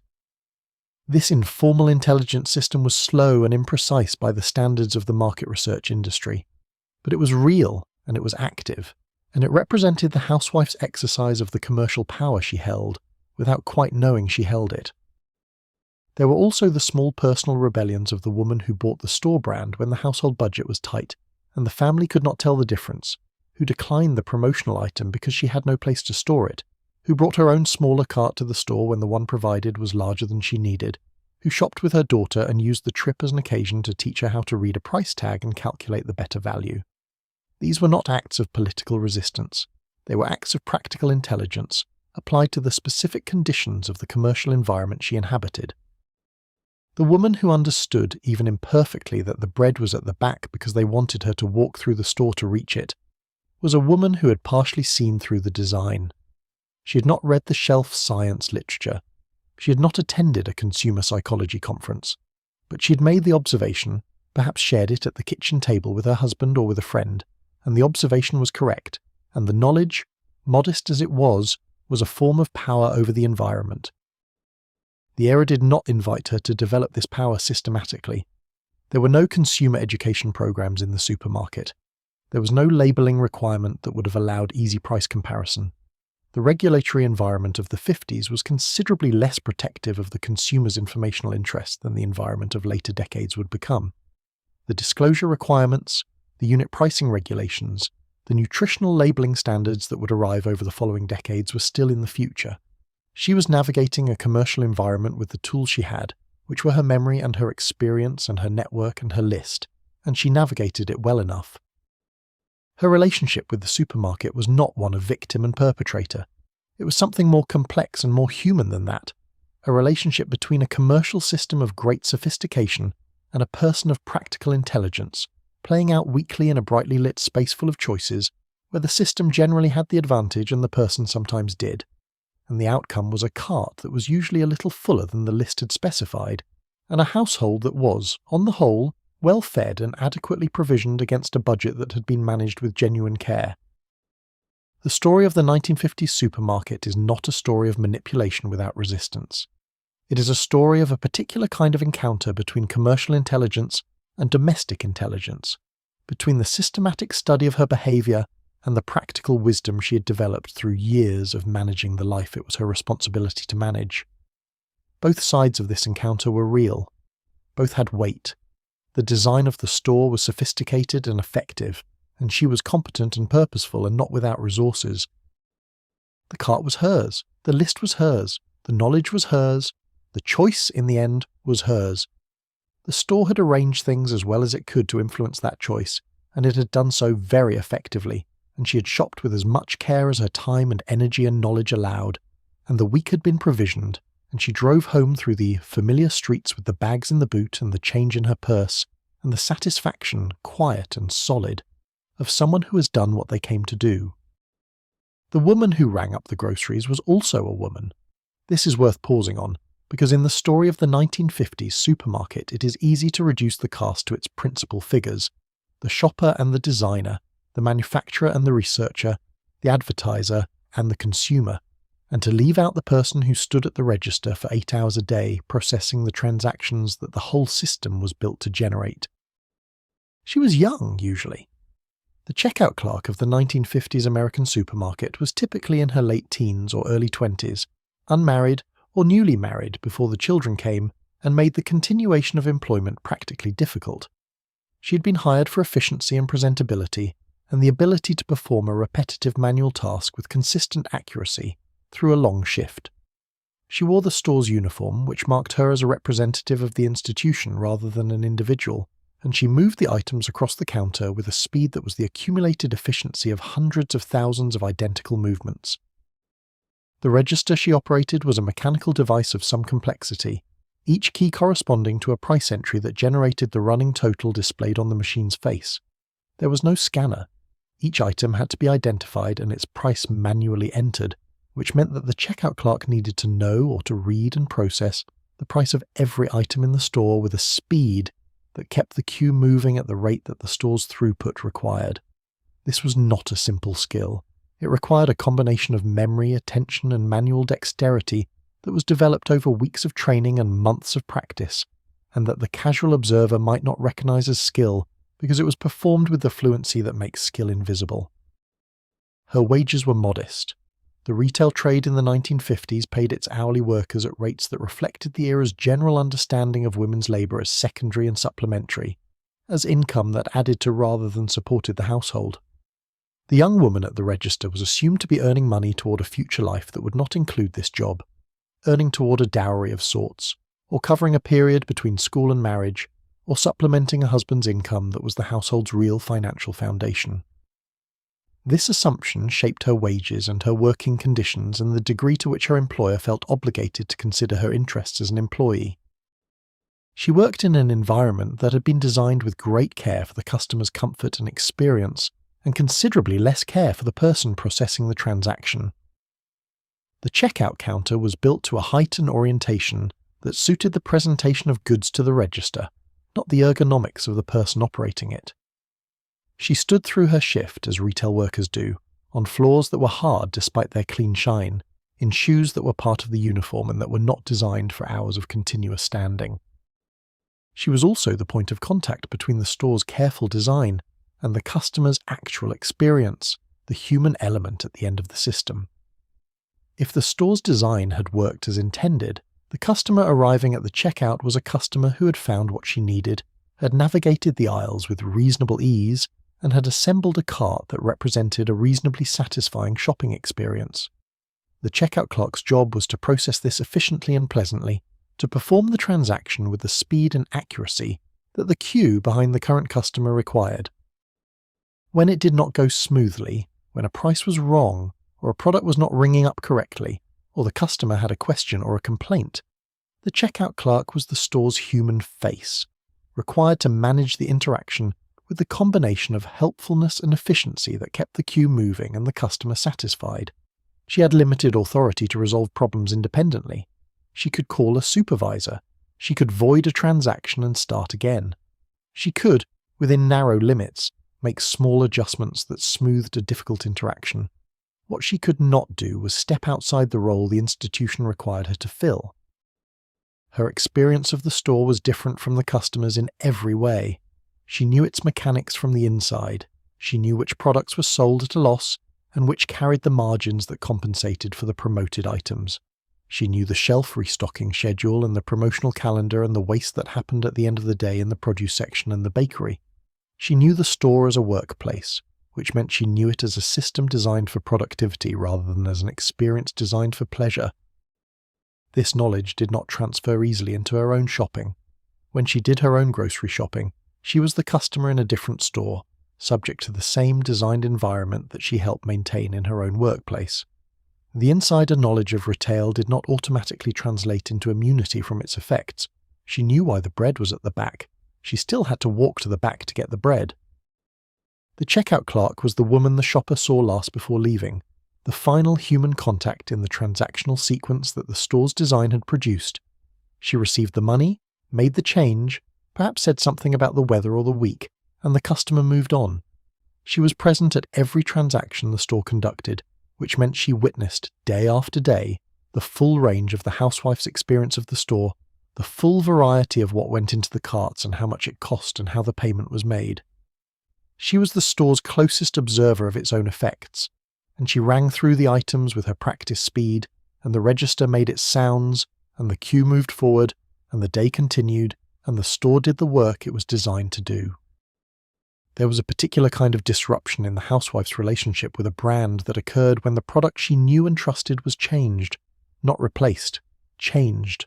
The same name, the same label, the same position on the shelf, the same price, but inside the package something different, something that she might not have detected immediately, that she might have attributed at first to a variation in her own preparation or a change in her family's taste, but that eventually presented itself clearly as a change in the product itself. The reformulation of food products was a continuous activity in the post-war food industry, driven by multiple pressures. The cost of ingredients fluctuated, and a manufacturer whose product was built around an ingredient that had become expensive had a strong commercial incentive to find a substitute, or to reduce the quantity of the expensive component without reducing the perceived quality of the result. Advances in food science made new formulations possible, ingredients with better shelf life or better performance in industrial processing or lower cost per unit. Consumer research occasionally identified preferences for a slightly different version of a product, a reformulation that would better meet what the research said the market wanted. Most reformulations were designed to be invisible. The goal was a product that tasted at least as good as the old one, looked the same, performed the same in the kitchen, and gave no reason for the customer to notice or remark on any change. When a reformulation succeeded in this way, the manufacturer saved money or improved performance, and the customer never knew anything had changed. These were the successful reformulations, and they were common. The unsuccessful reformulation, the one that the customer noticed, was a commercial event of a different character. A product she had used for years that had formed part of the habitual structure of her kitchen life had been changed in a way she could detect. The change might be subtle, a slightly different texture, a flavour note that was not quite right, a consistency that was off in a way she could not precisely describe, but that registered as wrong.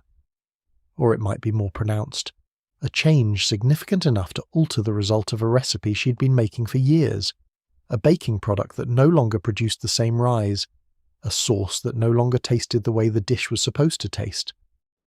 Her response to this discovery was not typically anger. It was more often a kind of bewilderment, a mild disturbance of the familiar that was difficult to articulate, because the familiar is usually not articulated, it is simply inhabited. She had not been conscious of all the specific qualities of the product she had relied on because those qualities had been part of the background, part of the taken-for-granted performance of a tool she used without examining it. The reformulation made the background visible by disturbing it, which was precisely what the manufacturer had hoped to avoid. The brand that lost a customer through a failed reformulation faced a specific problem.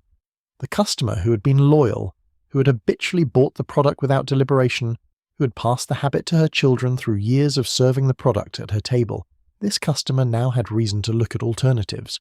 The loyalty that had been automatic was now suspended, replaced by a conscious evaluation that the original purchase had long since ceased to require. The habitual reach had been interrupted. The next shopping trip would be different, more deliberate, more comparative, and the outcome was less certain. The food industry's response to this risk was to conduct the reformulation as quietly as possible and to monitor the sales data in the weeks following any change with close attention. A significant sales decline in the aftermath of a reformulation was a clear signal. The manufacturer could then either restore the original formulation, if the cost savings had not been sufficient to justify the lost revenue, or invest in an advertising campaign that preemptively addressed the change, turning the reformulation into a news event about improvement rather than leaving it to be discovered as a deviation.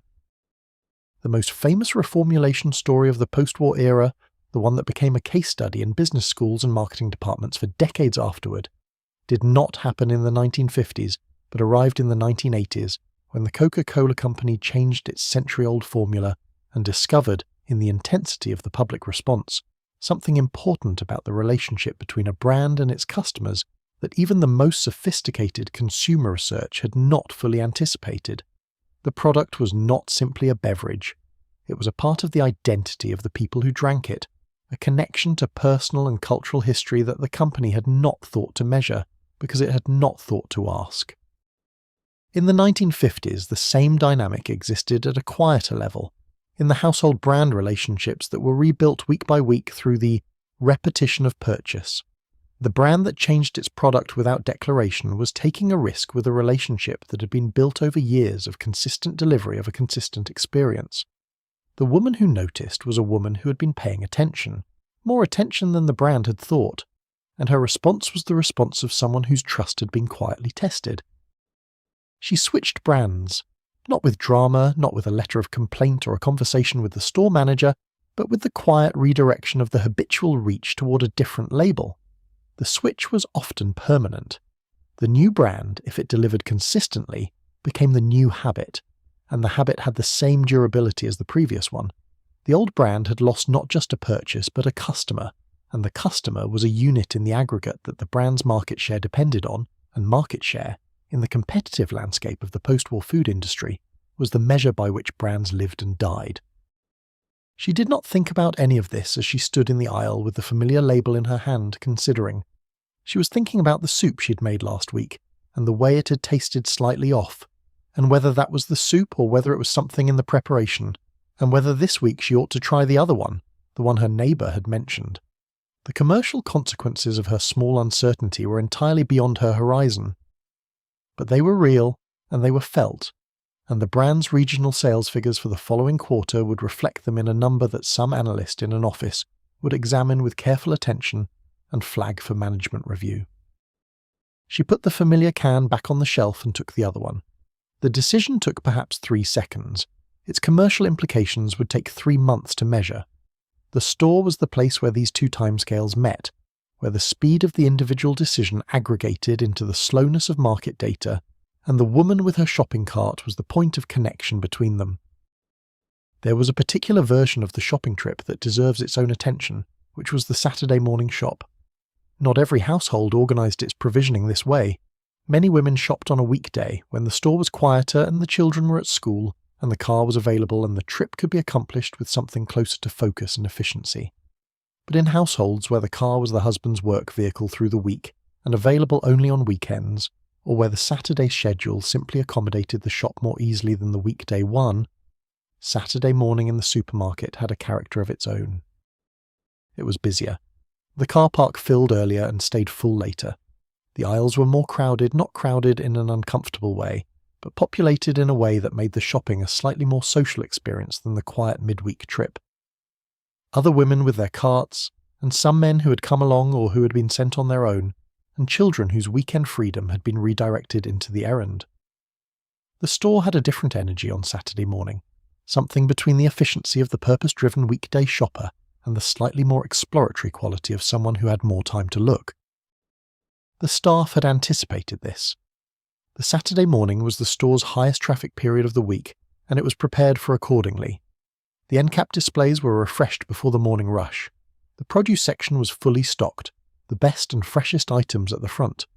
The bakery, if the store had one, was at peak production, the smell of fresh baking drifting through the ventilation with particular force on the morning when the greatest number of people would encounter it. Saturday morning was the store at its best, its most fully realized version, presenting its abundance with the completeness that the high-demand period required. She came prepared. The Saturday shop was the major provisioning event of the week, the trip on which the bulk of the household's food supply for the coming days would be acquired.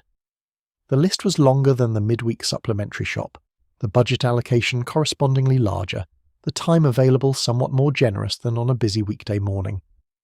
She moved through the store with a thoroughness that the shorter weekday trip did not require, checking the cupboards in her mind against the sections she passed, assessing what was needed and what could wait another week. The children who came on Saturday had a different relationship to the trip than the child who rode in the cart on the quiet Tuesday morning. The Saturday child was older, often, old enough to walk alongside the cart and to have opinions about what went in it, old enough to negotiate and to ask with the specific eloquence of a child who knows the social context of the public request. The Saturday shop was, in some households, a weekly negotiation conducted in the cereal and biscuit aisles, a transaction between the child's desire and the mother's budget that had its own established protocols and outcomes. She gave some ground and held some ground, and the child learned, through repetition, the particular contours of this negotiation, where the firm no was firm, where a reasonable case would be heard, which items were worth asking for and which were not worth the attempt. The Saturday shop was, among other things, an education in domestic economy conducted through this medium of weekly commercial transaction, and the child who attended it regularly was receiving instruction, however informal, in the management of money and the navigation of desire within constraint. The husband who came on Saturday was a different variable in the shopping equation. Studies of supermarket shopping behaviour in the 1950s and 60s found consistently that men who accompanied their wives to the supermarket increased the total spending of the trip, sometimes significantly. This was attributed to several factors. Men were less familiar with the regular prices of grocery items, and therefore less likely to notice or be deterred by prices that were above the norm. Men were more susceptible to the promotion of new or interesting products, less governed by the brand loyalty and habitual purchasing patterns that the wife had developed over years of weekly shopping. And men, shopping in the context of the family's provisioning rather than as the primary budget manager, were less constrained by the arithmetic of the household economy that governed the wife's approach to the trip. The husband in the cereal aisle was a customer with different vulnerabilities from the wife's, and the store's design addressed his vulnerabilities as readily as it addressed hers. The new product on the end cap found him more receptive than her. The promotional price on the item he recognised from the television advertisement found him more likely to act on the recognition. He was, in the commercial language of the era, an occasional and therefore less trained shopper, less equipped with the defensive knowledge of the regular grocery buyer, and more available to the store's persuasions. She monitored this gently without explicit negotiation. The cart that accumulated additional items in the aisle where her husband had been browsing was a cart that required a slight revision of the running total in her head, a slight adjustment of the margin that remained between spending and budget. She was not annoyed, particularly. The Saturday shop with the family was a different kind of errand from the efficient solo trip, and its different character was part of what made it occasionally pleasant. The store on Saturday morning, crowded and busy and full of the particular energy of the weekend, was a version of the public world that the housewife's weekday domestic life did not offer, and she moved through it with a degree of ease and engagement that was its own small pleasure. The shop was completed, the bags carried to the car, the family loaded in after them, and the Saturday morning moved toward its lunch hour conclusion. The store's Saturday rush would continue for another few hours, then taper as the afternoon settled in, and the remaining shoppers, the ones who came late, moved through the slightly depleted aisles toward the same checkout and the same totals and the same familiar journey home.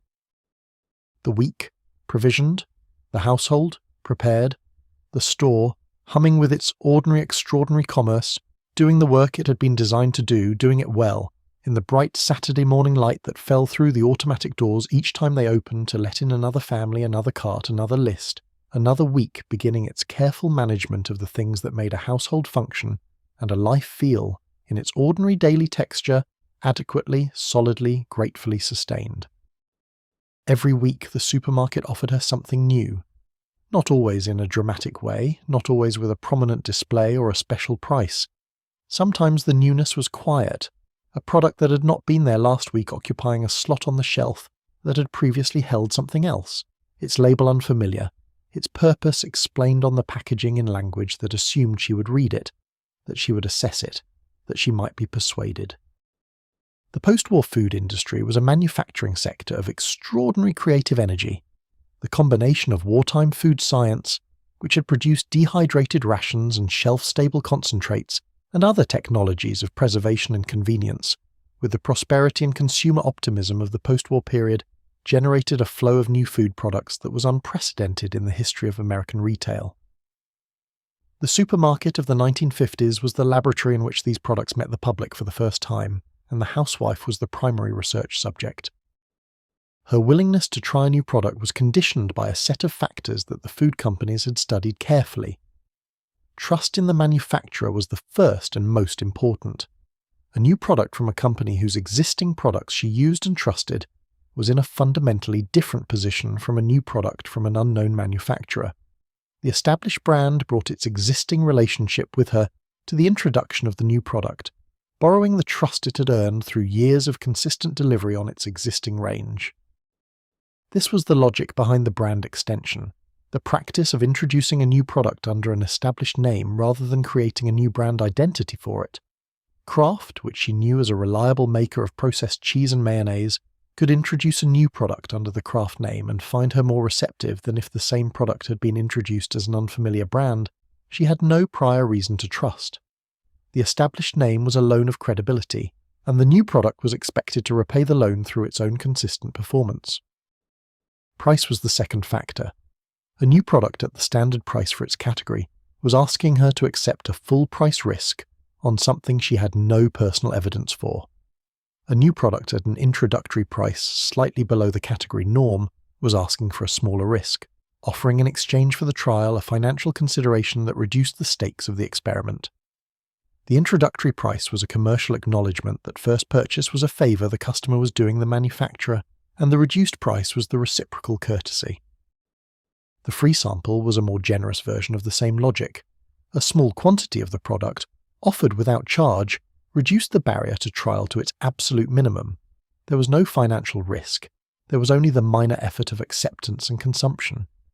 The free sample strategy, which filled many a supermarket entry area in the post-war period, with women in uniform dispensing small portions of new products, was grounded in the reliable finding that trial was the most effective bridge between unfamiliarity and purchase, and that any reduction in the cost of trial translated directly into increased trial rates. She accepted samples judiciously, not everything, not without consideration, but the sample that was offered by a pleasant woman in a uniform and that tasted good in the eating was a sample that had done its commercial work, that had moved the product from unknown to experienced, from abstract to concrete, from something she might consider to something she had already had and found acceptable. The product that had been tasted was not the same product as the product that had not been tasted, even if nothing about it had changed. The experience of it was now hers, and experience is the strongest argument for familiarity. The products that the 1950s introduced to the supermarket shelves and to the American kitchen were many and varied, and some of them were genuinely transformative in their effects on the domestic food landscape. Instant coffee arrived in this period as a mainstream product rather than a wartime expedient, offering the cup of coffee without the percolator and the grounds and the timing management that the traditional method required. Freeze-dried and concentrated products, cake mixes and pancake mixes and ready-made pie fillings entered the category of normal kitchen supplies for the first time. Her response to these innovations was not uniformly enthusiastic. Some she adopted immediately and integrated permanently into the kitchen routine. Others she tried and rejected. Others she approached with a caution that moderated over years as the product became more familiar and its performance more predictable. The housewife of the 1950s was not a conservative shopper in any simple sense, but she was a practical one, and her adoption of new products was governed by the practical question of whether they genuinely improved the result she was already achieving or merely offered a different route to the same destination. The result she was already achieving was, in most cases, quite good. She was a competent cook. She had learned to cook before convenience food existed as a category, and the standards she applied to the products of her kitchen had been formed in relationship to the results she was capable of achieving from scratch. A cake mix that produced a cake equal to hers from scratch was a cake mix that saved time. A cake mix that produced an inferior cake was an inferior cake, regardless of its convenience, and she would not serve an inferior cake to her family or her guests. This high standard was, from the food manufacturer's perspective, both a challenge and an opportunity. The challenge was that she was a demanding consumer, experienced enough to evaluate the product against a genuine alternative and honest enough with herself to make that evaluation accurately. The opportunity was that a product that met or exceeded her standard would earn the loyalty of a woman who had tested it against her own best work and found it comparable. This loyalty was durable because it was grounded in evidence rather than merely in advertising, and evidence-based loyalty was the most reliable kind the industry could cultivate. She stood in the aisle with the new product in her hand, reading the label. The ingredient list was long and included things she could not identify. The directions were simple, and the promised result was shown in a photograph on the front of the package that looked better than anything she was likely to achieve. She put it in the cart. She would try it. The children would tell her what they thought, which was its own form of consumer research, unfiltered and entirely accurate, conducted at her own kitchen table. There was a dimension to the weekly shopping trip that no market research study quite captured, which was its place in the temporal structure of the housewife's day. Not the mechanics of the trip itself, the navigation of the store and the management of the list, but the shape the trip gave to an afternoon that might otherwise have had a different texture, the way the errand organised the hours and gave them a direction and a conclusion that the open-ended work of the household did not always provide. The domestic work of the 1950s household was, for most of the women who performed it, a form of labour that was continuous rather than episodic, that had no clear beginning and no clear end, that generated no obvious evidence of completion because the completed task created the conditions for the next task to begin. The clean house would be lived in and become a house to be cleaned. The cooked meal would be eaten and become dishes to be washed. The ironed shirts would be worn and become shirts to be ironed. The work circled back on itself in a way that made the idea of finishing feel permanently deferred. The shopping trip interrupted this circularity with a clear structure. It had a departure, a destination, an activity with a defined scope, and a return. The list was satisfied, the bags were carried to the car drove home, the shopping was done. There was a before and an after, a task accomplished and identified as accomplished in a way that the waxing of the floor or the making of the beds could not quite be. The shopping trip had edges. This may seem like a small thing. It is not. The psychological value of tasks with clear completion markers, tasks that can be finished and known to be finished, is well understood in the psychology of work and motivation. The work that circles without ending, that resumes every morning in the same form as the morning before, creates a particular kind of fatigue that is different from, and in some ways more demoralizing than the fatigue of physical exertion. The completed shopping trip was not merely a provisioned household. It was an accomplished hour or two, a piece of the day that had been filled with purpose and brought to a defined conclusion. The social dimension of the trip also gave it a quality that the domestic work within the house did not have. The house was private, the store was public.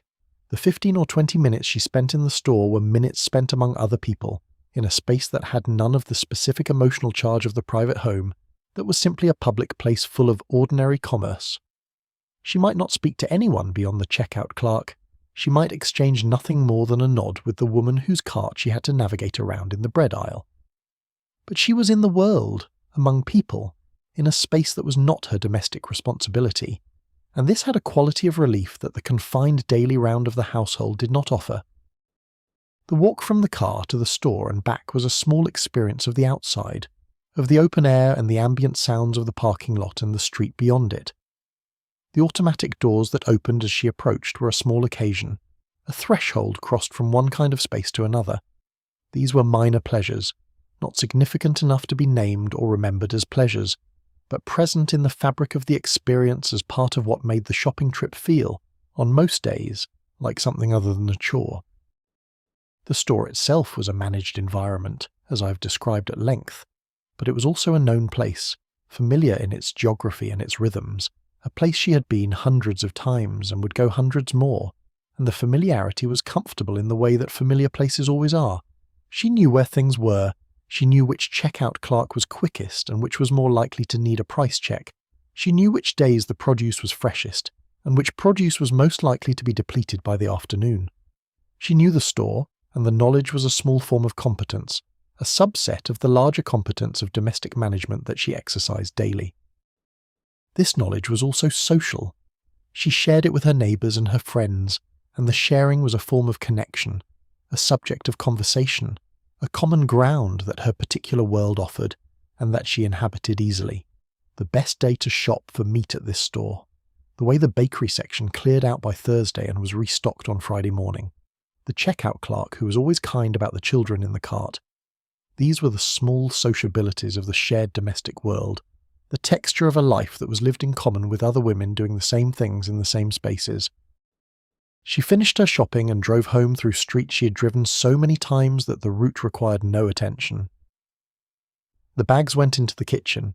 The cold things went into the refrigerator. The children came to see what she had bought.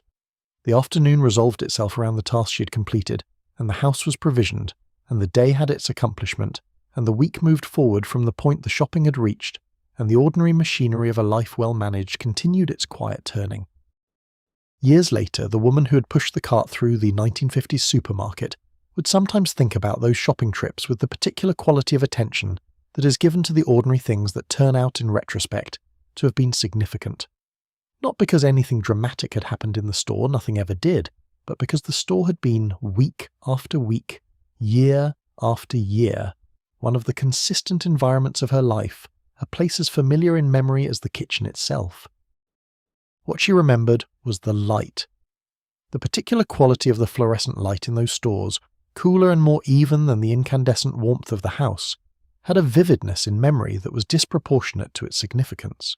It was simply the light of those years, the light under which the children had ridden in the cart seat and the list had been followed, and the budget had been managed, and the light was the colour of the era in a way that natural light never quite is, too constant, too managed, too exactly itself.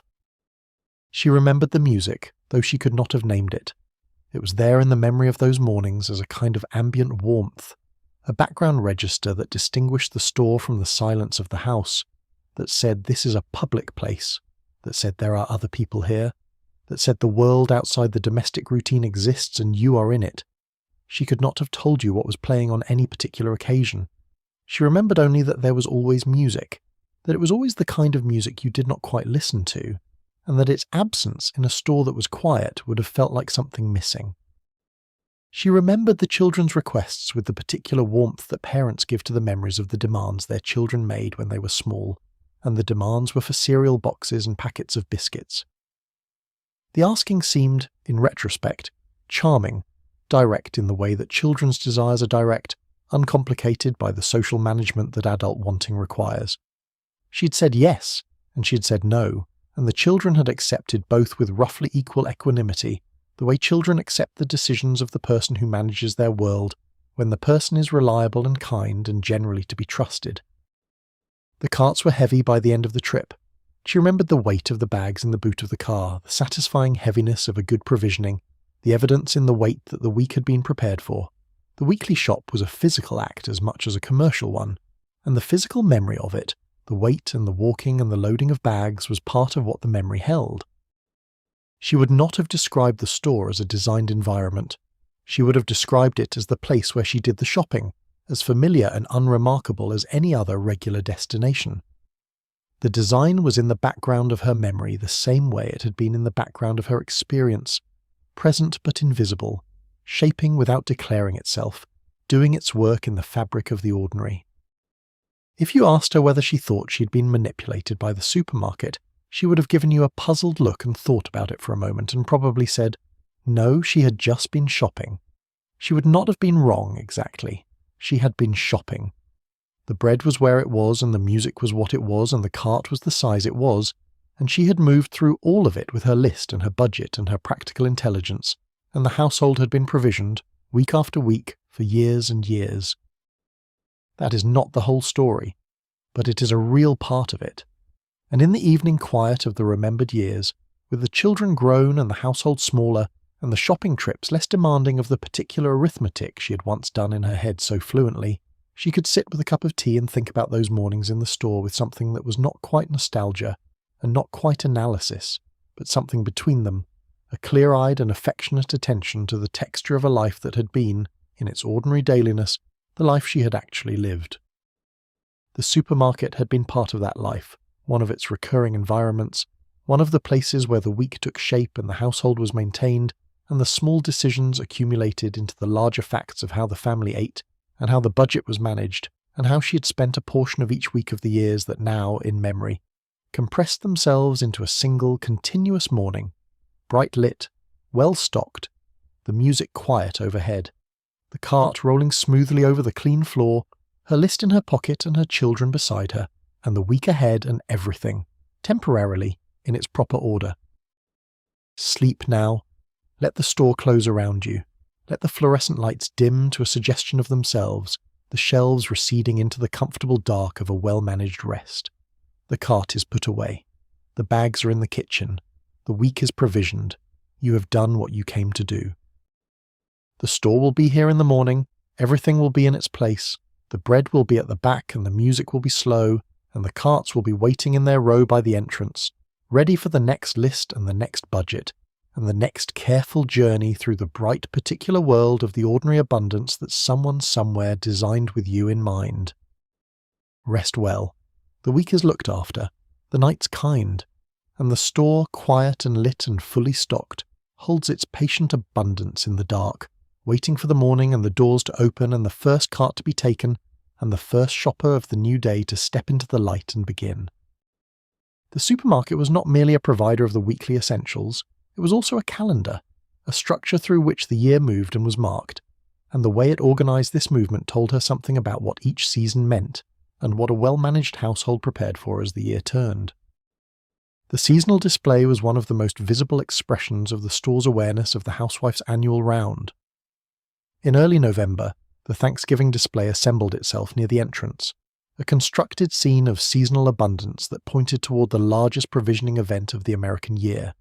Turkey, stuffing ingredients, cranberry sauce, the particular sweet potato and marshmallow combination that had become a national tradition, pies, and the ingredients for pies, and alongside all of this the drinks and the candles and the decorative items that a household hosting the holiday would need. The display was not merely a collection of products, it was a menu suggestion, a seasonal brief, a reminder of what was expected and what was needed to deliver it. The store that organised this display well was telling her something that went beyond commercial convenience. It was telling her that the store understood her year, that it had anticipated the arrival of the season and prepared for it, that it was, in some sense, a participant in the seasonal rituals of her household, rather than merely a supplier of undifferentiated goods. This was a commercial relationship presenting itself as something closer to partnership, and the presentation was effective because it addressed something real in her relationship to the recurring seasons of the domestic year. Christmas was the largest seasonal event in the store's calendar, the period of greatest promotional intensity, the moment when the relationship between abundance and purchasing felt most natural and most unrestricted. The holiday spirit that the broader culture constructed around Christmas, the permission to spend more than usual, to treat more generously than the ordinary budget allowed, to buy things that were not strictly necessary because the occasion called for something beyond the strictly necessary, was fully absorbed by the supermarket and reflected in its seasonal preparation. The baking goods section expanded at Christmas with items that appeared at no other time of year, candied fruits and marzipan and royal icing, and the specific moulds required for the particular confections the season demanded. The confectionery section grew its range to include the special chocolates and sweets that were gifts as much as food. The spirits and wine section, if the store carried one, swelled with bottles that bore the particular festive labels that appeared in December and disappeared in January. The store in December was a different store from the store in July, wearing the season on its shelves as visibly as the streets outside wore it in their lights and decorations. She navigated the Christmas provisions with a skill that was specific to the season, different from the management of the ordinary weekly shop in its scale and its planning horizon. The Christmas shop was not a single trip, but a series of trips over several weeks, each one addressing a portion of the holiday preparation, acquiring ingredients for baking that would happen in early December, purchasing gifts that were food adjacent, planning for the larger portions the holiday gathering would require. The planning began in November, sometimes earlier, and the list was not the single sheet of the weekly shop but a more complex document that tracked across multiple categories and multiple occasions. The summer brought its own seasonal logic, pointing in the direction of outdoor eating and the preservation of summer produce. Barbecue supplies, the particular cuts of meat appropriate for outdoor grilling, the condiments and marinades that the season licensed as part of a different style of eating, jars for canning, sugar for jam, pectin and paraffin wax and the other materials of the preservation season that converted the summer's fruit and vegetable abundance into winter stores. She might or might not have been the sort of woman who canned. Not everyone did by the 1950s. The supermarket's year-round supply of canned vegetables had reduced the practical necessity of home preservation, and for many households the seasonal canning that the previous generation had considered essential had become instead an optional expression of a particular kind of domestic engagement, something done by women who enjoyed the activity or who had been raised doing it and continued it as a connection to the domestic knowledge of their mothers. For those women, the summer canning display in the supermarket was a prompt, a reminder of the season's work, a gathering of the necessary supplies in a place that made the gathering convenient. For the woman who did not can, it was simply another seasonal display, noted and passed, a section of the store that addressed someone else's domestic calendar rather than her own. The seasonal aisle was one of the places in the store where the commercial and the personal were most visible in their relationship, where the store was most clearly presenting itself not as a neutral provider of commodities, but as an institution with opinions about how the year should be organised and what a well-managed household should be doing at each point in its turning. The opinions were commercial in their origin, designed to generate sales of seasonal items rather than to provide genuine domestic guidance. But they were received by many women who shopped the seasonal displays with the purposeful attention of someone who was genuinely planning, as a form of guidance anyway, as a seasonal menu for the domestic year. The spring cleaning display in March, the Easter baking display in the weeks before Easter, the summer barbecue display and the back-to-school display in August and September, each of these was a commercial intervention in the domestic calendar that was experienced as a prompt and a support rather than as a sales pitch. The store had anticipated what she would need. The items were assembled, the season was acknowledged, the household could prepare. She pushed the cart through the seasonal display and the items she had been thinking about, the ones the season had been reminding her were coming, went in without drama, because they had already been decided in the planning that the approaching season had prompted. The store had understood her year. She was grateful, or something close to it, the mild gratitude one feels toward an environment that meets one exactly where one is, that has thought ahead on one's behalf, that is, in this particular season of this particular week exactly what was needed. The drive home from the supermarket was a brief suspension between the commercial world and the domestic one. A few minutes in the car with the bags in the back seat, and the children restrained by seat belts, and the familiar streets passing outside the windows, the transition from the managed environment of the store to the managed environment of the house she was returning to. The bags carried home were not merely food. They were the week's plan made concrete, the menus she had been composing in her mind during the shopping trip, now given physical form in the specific packages and cuts and quantities that would be arranged in the refrigerator and the cupboards when she got home. The planning that the shopping trip required, the thinking ahead across 7 dinners, and the lunches and the breakfasts and the things the children would need for their school bags, had been completed in the store, converted from intention to purchase, and now sat behind her in its paper bags, waiting to become meals. The organisation of the shopping into the kitchen was its own domestic art. Cold things first, quickly into the refrigerator before the warmth of the kitchen could begin any damage. Dry goods to their places in the cupboards, the tins arranged so that the ones that needed using first were at the front, the new purchases behind. Bread in its bin, produce in the drawer of the refrigerator that maintained the right humidity for vegetables, the meat wrapped properly and placed where it was accessible for the next meal that required it. This organisation was a form of planning made spatial, the week's intentions expressed in the arrangement of the kitchen's stored resources. She knew, once everything was put away, what the next several days' cooking would require and where the ingredients were, and this knowledge was a foundation that the cooking itself would build on, that the morning's breakfast preparation and the afternoon's dinner assembly would draw from, that would be progressively depleted and replenished until the next shopping trip restored it. The kitchen in the hours after the shopping trip was a kitchen in its best state, full and ready, its resources at their maximum before the week's consumption began. The refrigerator was full, the bread was fresh, the vegetables were crisp and unwilted, the meat was at its best before the slow degradation that even careful refrigeration could not entirely prevent. The whole week's potential was there, assembled, waiting to be realised. She stood in the kitchen and looked at the full refrigerator for a moment before closing it. There was something in the fullness that was satisfying in a way that went beyond the practical, that connected to something older than the weekly shopping trip, to the satisfaction of adequate provision, of the household prepared against the week's consumption, of the work of provisioning completed. The full refrigerator said that the week was looked after, that the family would eat, that the planning and the budget and the careful navigation of the store had produced what it was supposed to produce. The store had helped with this.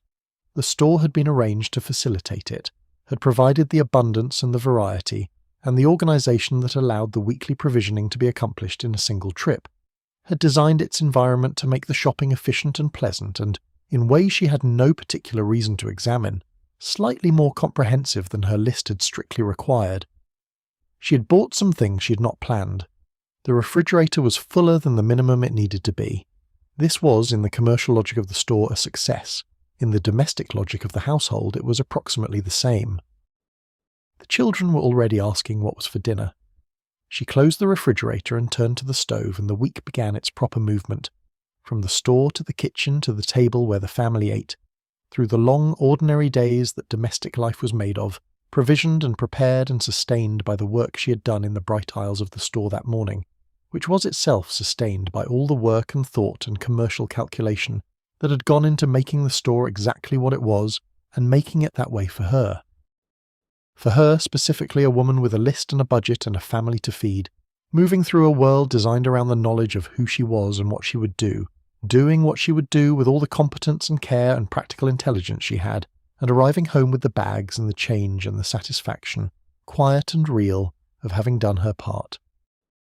The kettle was on, the children were at the table, the bags were unpacked, the week was in hand. Outside, the afternoon light was settling toward evening, and in thousands of other kitchens, in thousands of other houses in the suburbs that the post-war years had built, the same ritual was completing itself, the same bags being carried through the same doors, the same refrigerators receiving the same provisions, the same women standing at the same stoves with the same satisfaction in the provisioned week. The store that had made all of this possible was, by now, closing up its day, stocking its shelves and facing its products and dimming its lights for the evening. It would be ready in the morning. It would be exactly as she had left it, or nearly so, full and bright and organised, the music beginning again, and the produce section fresh, and the cart row waiting for the first shopper of the next day to push one out into the aisle and begin. It was always ready, it always waited, and she, week after week, came back. The supermarket chain that operated the store she shopped was a national entity, organised and managed from a corporate centre that might be hundreds of miles from the suburb where she lived. Its decisions about products and prices and layouts and promotional calendars were made by people who had never seen her street, who could not have placed her neighbourhood on a map, who thought about her in the aggregate, as a type, as a data point in the demographic mapping of a region's grocery market. And yet the store felt local.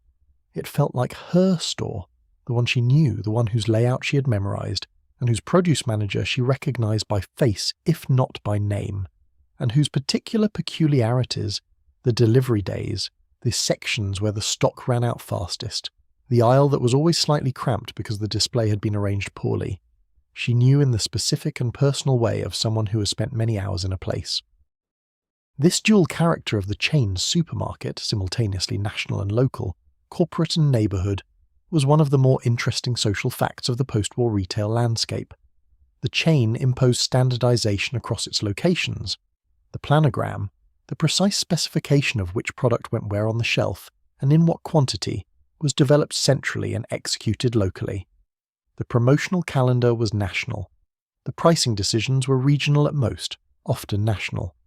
The music that played in the store was the same music that played in the chain stores across multiple states. And yet within this standardisation, a degree of local character persisted, partly because the staff were local, because the produce manager made choices about which suppliers to favour that reflected regional availability and local preference, because the store's relationship with its specific customer base over years of weekly commerce had accumulated into an institutional knowledge of what this neighbourhood needed and wanted. The brand new store in a newly built suburb would gradually take on the character of its location over the years, becoming the store that the people who shopped it knew, and the knowing was a relationship that the national corporation had not designed, but that the local store had developed organically. She had a relationship with the store that was, in its modest way, continuous with the older relationships of the local food trade. She did not know the grocer by name, but she knew the store. She knew when it was reliable and when it was not. She knew which sections were well managed and which were inconsistent. She knew the rhythms of its stocking and its promotions and its seasonal displays. This knowledge was a form of loyalty that the chain cultivated deliberately through its consistency. But that was also, at the level of the individual customer and her individual store, a genuine and personal attachment to a specific place that had been part of the texture of her weekly life for years.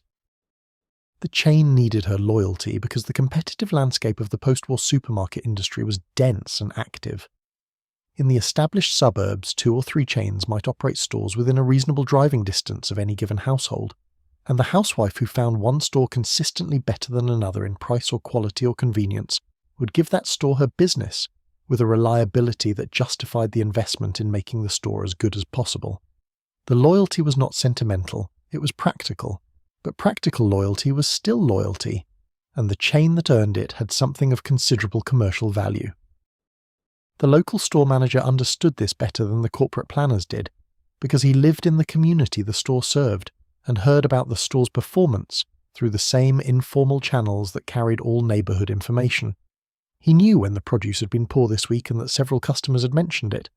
He knew when the checkout lines had been too long on Saturday morning and that it had been commented upon. He was the human face of the national institution in the specific neighbourhood, and the quality of his management was felt in the store's relationship with its community in ways that the corporate metrics could measure only imperfectly. She was not particularly conscious of this institutional complexity as she pushed her cart through the familiar aisles. She was in her store, doing her shopping, following her list. The national and the local, the corporate and the personal, the designed and the habitual, were all present in the experience of the store, woven together so thoroughly that no single element was visible as itself. The store was simply the store, and she was simply shopping, and the week would be provisioned as it always was, reliably and approximately on budget by the time the bags were in the boot and the car was pointing home. Let the store grow quiet around you now. The shopping is long done, the bags have been put away and the cold things have been cold all night, and the bread has been sliced, and the week has run its course through the meals and the school mornings, and the husband home at the end of the day, and the children asleep in their rooms, and the house settling into the evening silence that is the end of everything the day required. The supermarket you walked through, the one we have been following all this time, is dark now, or not quite dark. The refrigerated cases still glow in the dimness, their blue-white light steady and quiet, maintaining the cold that is their only work when no one is watching. The shelves stand in their careful order. The labels face forward in the dark, doing their facing for no one, pointing their colours toward aisles that are empty and still. The music has stopped for the night. The silence that replaces it is the particular silence of a large interior space, not empty exactly, full of the small sounds of machinery and refrigeration, and the building's own slow breathing, but free of the human sounds that filled it during the day. The footsteps on the waxed floor, the rolling of the carts, the conversations at the checkout and the murmur of children in the cereal aisle, and the particular rhythmic sounds of the restocking crew that arrived in the late evening and worked through the first part of the night. The restocking is done now. The shelves are full. The facing has been completed, every label turned to meet the morning. The floor has been mopped in the slow passes of the overnight cleaner's wide mop, leaving the waxed surface smooth and slightly reflective, ready to receive tomorrow's light. The produce section has been misted and covered, and will be uncovered in the morning, the vegetables cool and slightly damp under their covering, preserved in their fresh state for the first customer of the day. The first customer will come early. She will come in the morning calm when the store is at its fullest and its freshest, before the day has drawn down the produce and depleted the bread, and created the small gaps on the shelves that the afternoon will show. She will find the store as it was designed to be found, complete and generous, its abundance at its peak, the music beginning its quiet work and the refrigerated cases humming, and the cart rolling smoothly over the clean floor toward the bread at the back of the store and the dairy and everything else the week requires. She does not know yet that she is coming. She's asleep now, or she's finishing the evening's last tasks, or she's sitting in the kitchen with a cup of tea in the quiet of the children's bedtime, thinking about tomorrow and what it needs, and making in her mind the beginning of the list that will organise the shopping trip she will take in a few days. The list is forming from the evidence of the week, from the things that are running low and the things that need replacing, and the meals she's been thinking about and the children's particular requests and the budget she has been calculating in the background of everything else. The list will be ready when she needs it. The store will be ready when she arrives. The cart will be waiting in its row by the entrance, and the doors will open as she approaches, and the cool managed air of the store will meet her, and the smell of something baked will drift from somewhere near the back, and she will take a cart and turn right and begin. She has done this before, she will do this again. The store was built for her, in its patient and commercial way, and she has used it in her way, and the week has been provisioned, week after week, through the years that the decade held. Rest now. Let the store dim. Let the labels turn their colours toward the dark. Let the music settle into the silence that holds it between performances. Let the cart stand still in its row. Let the bread sit at the back of the store in the quiet that is its ordinary state when no one is walking toward it. The morning will come, the doors will open, she will arrive with her list. Everything will be in its place. Sleep.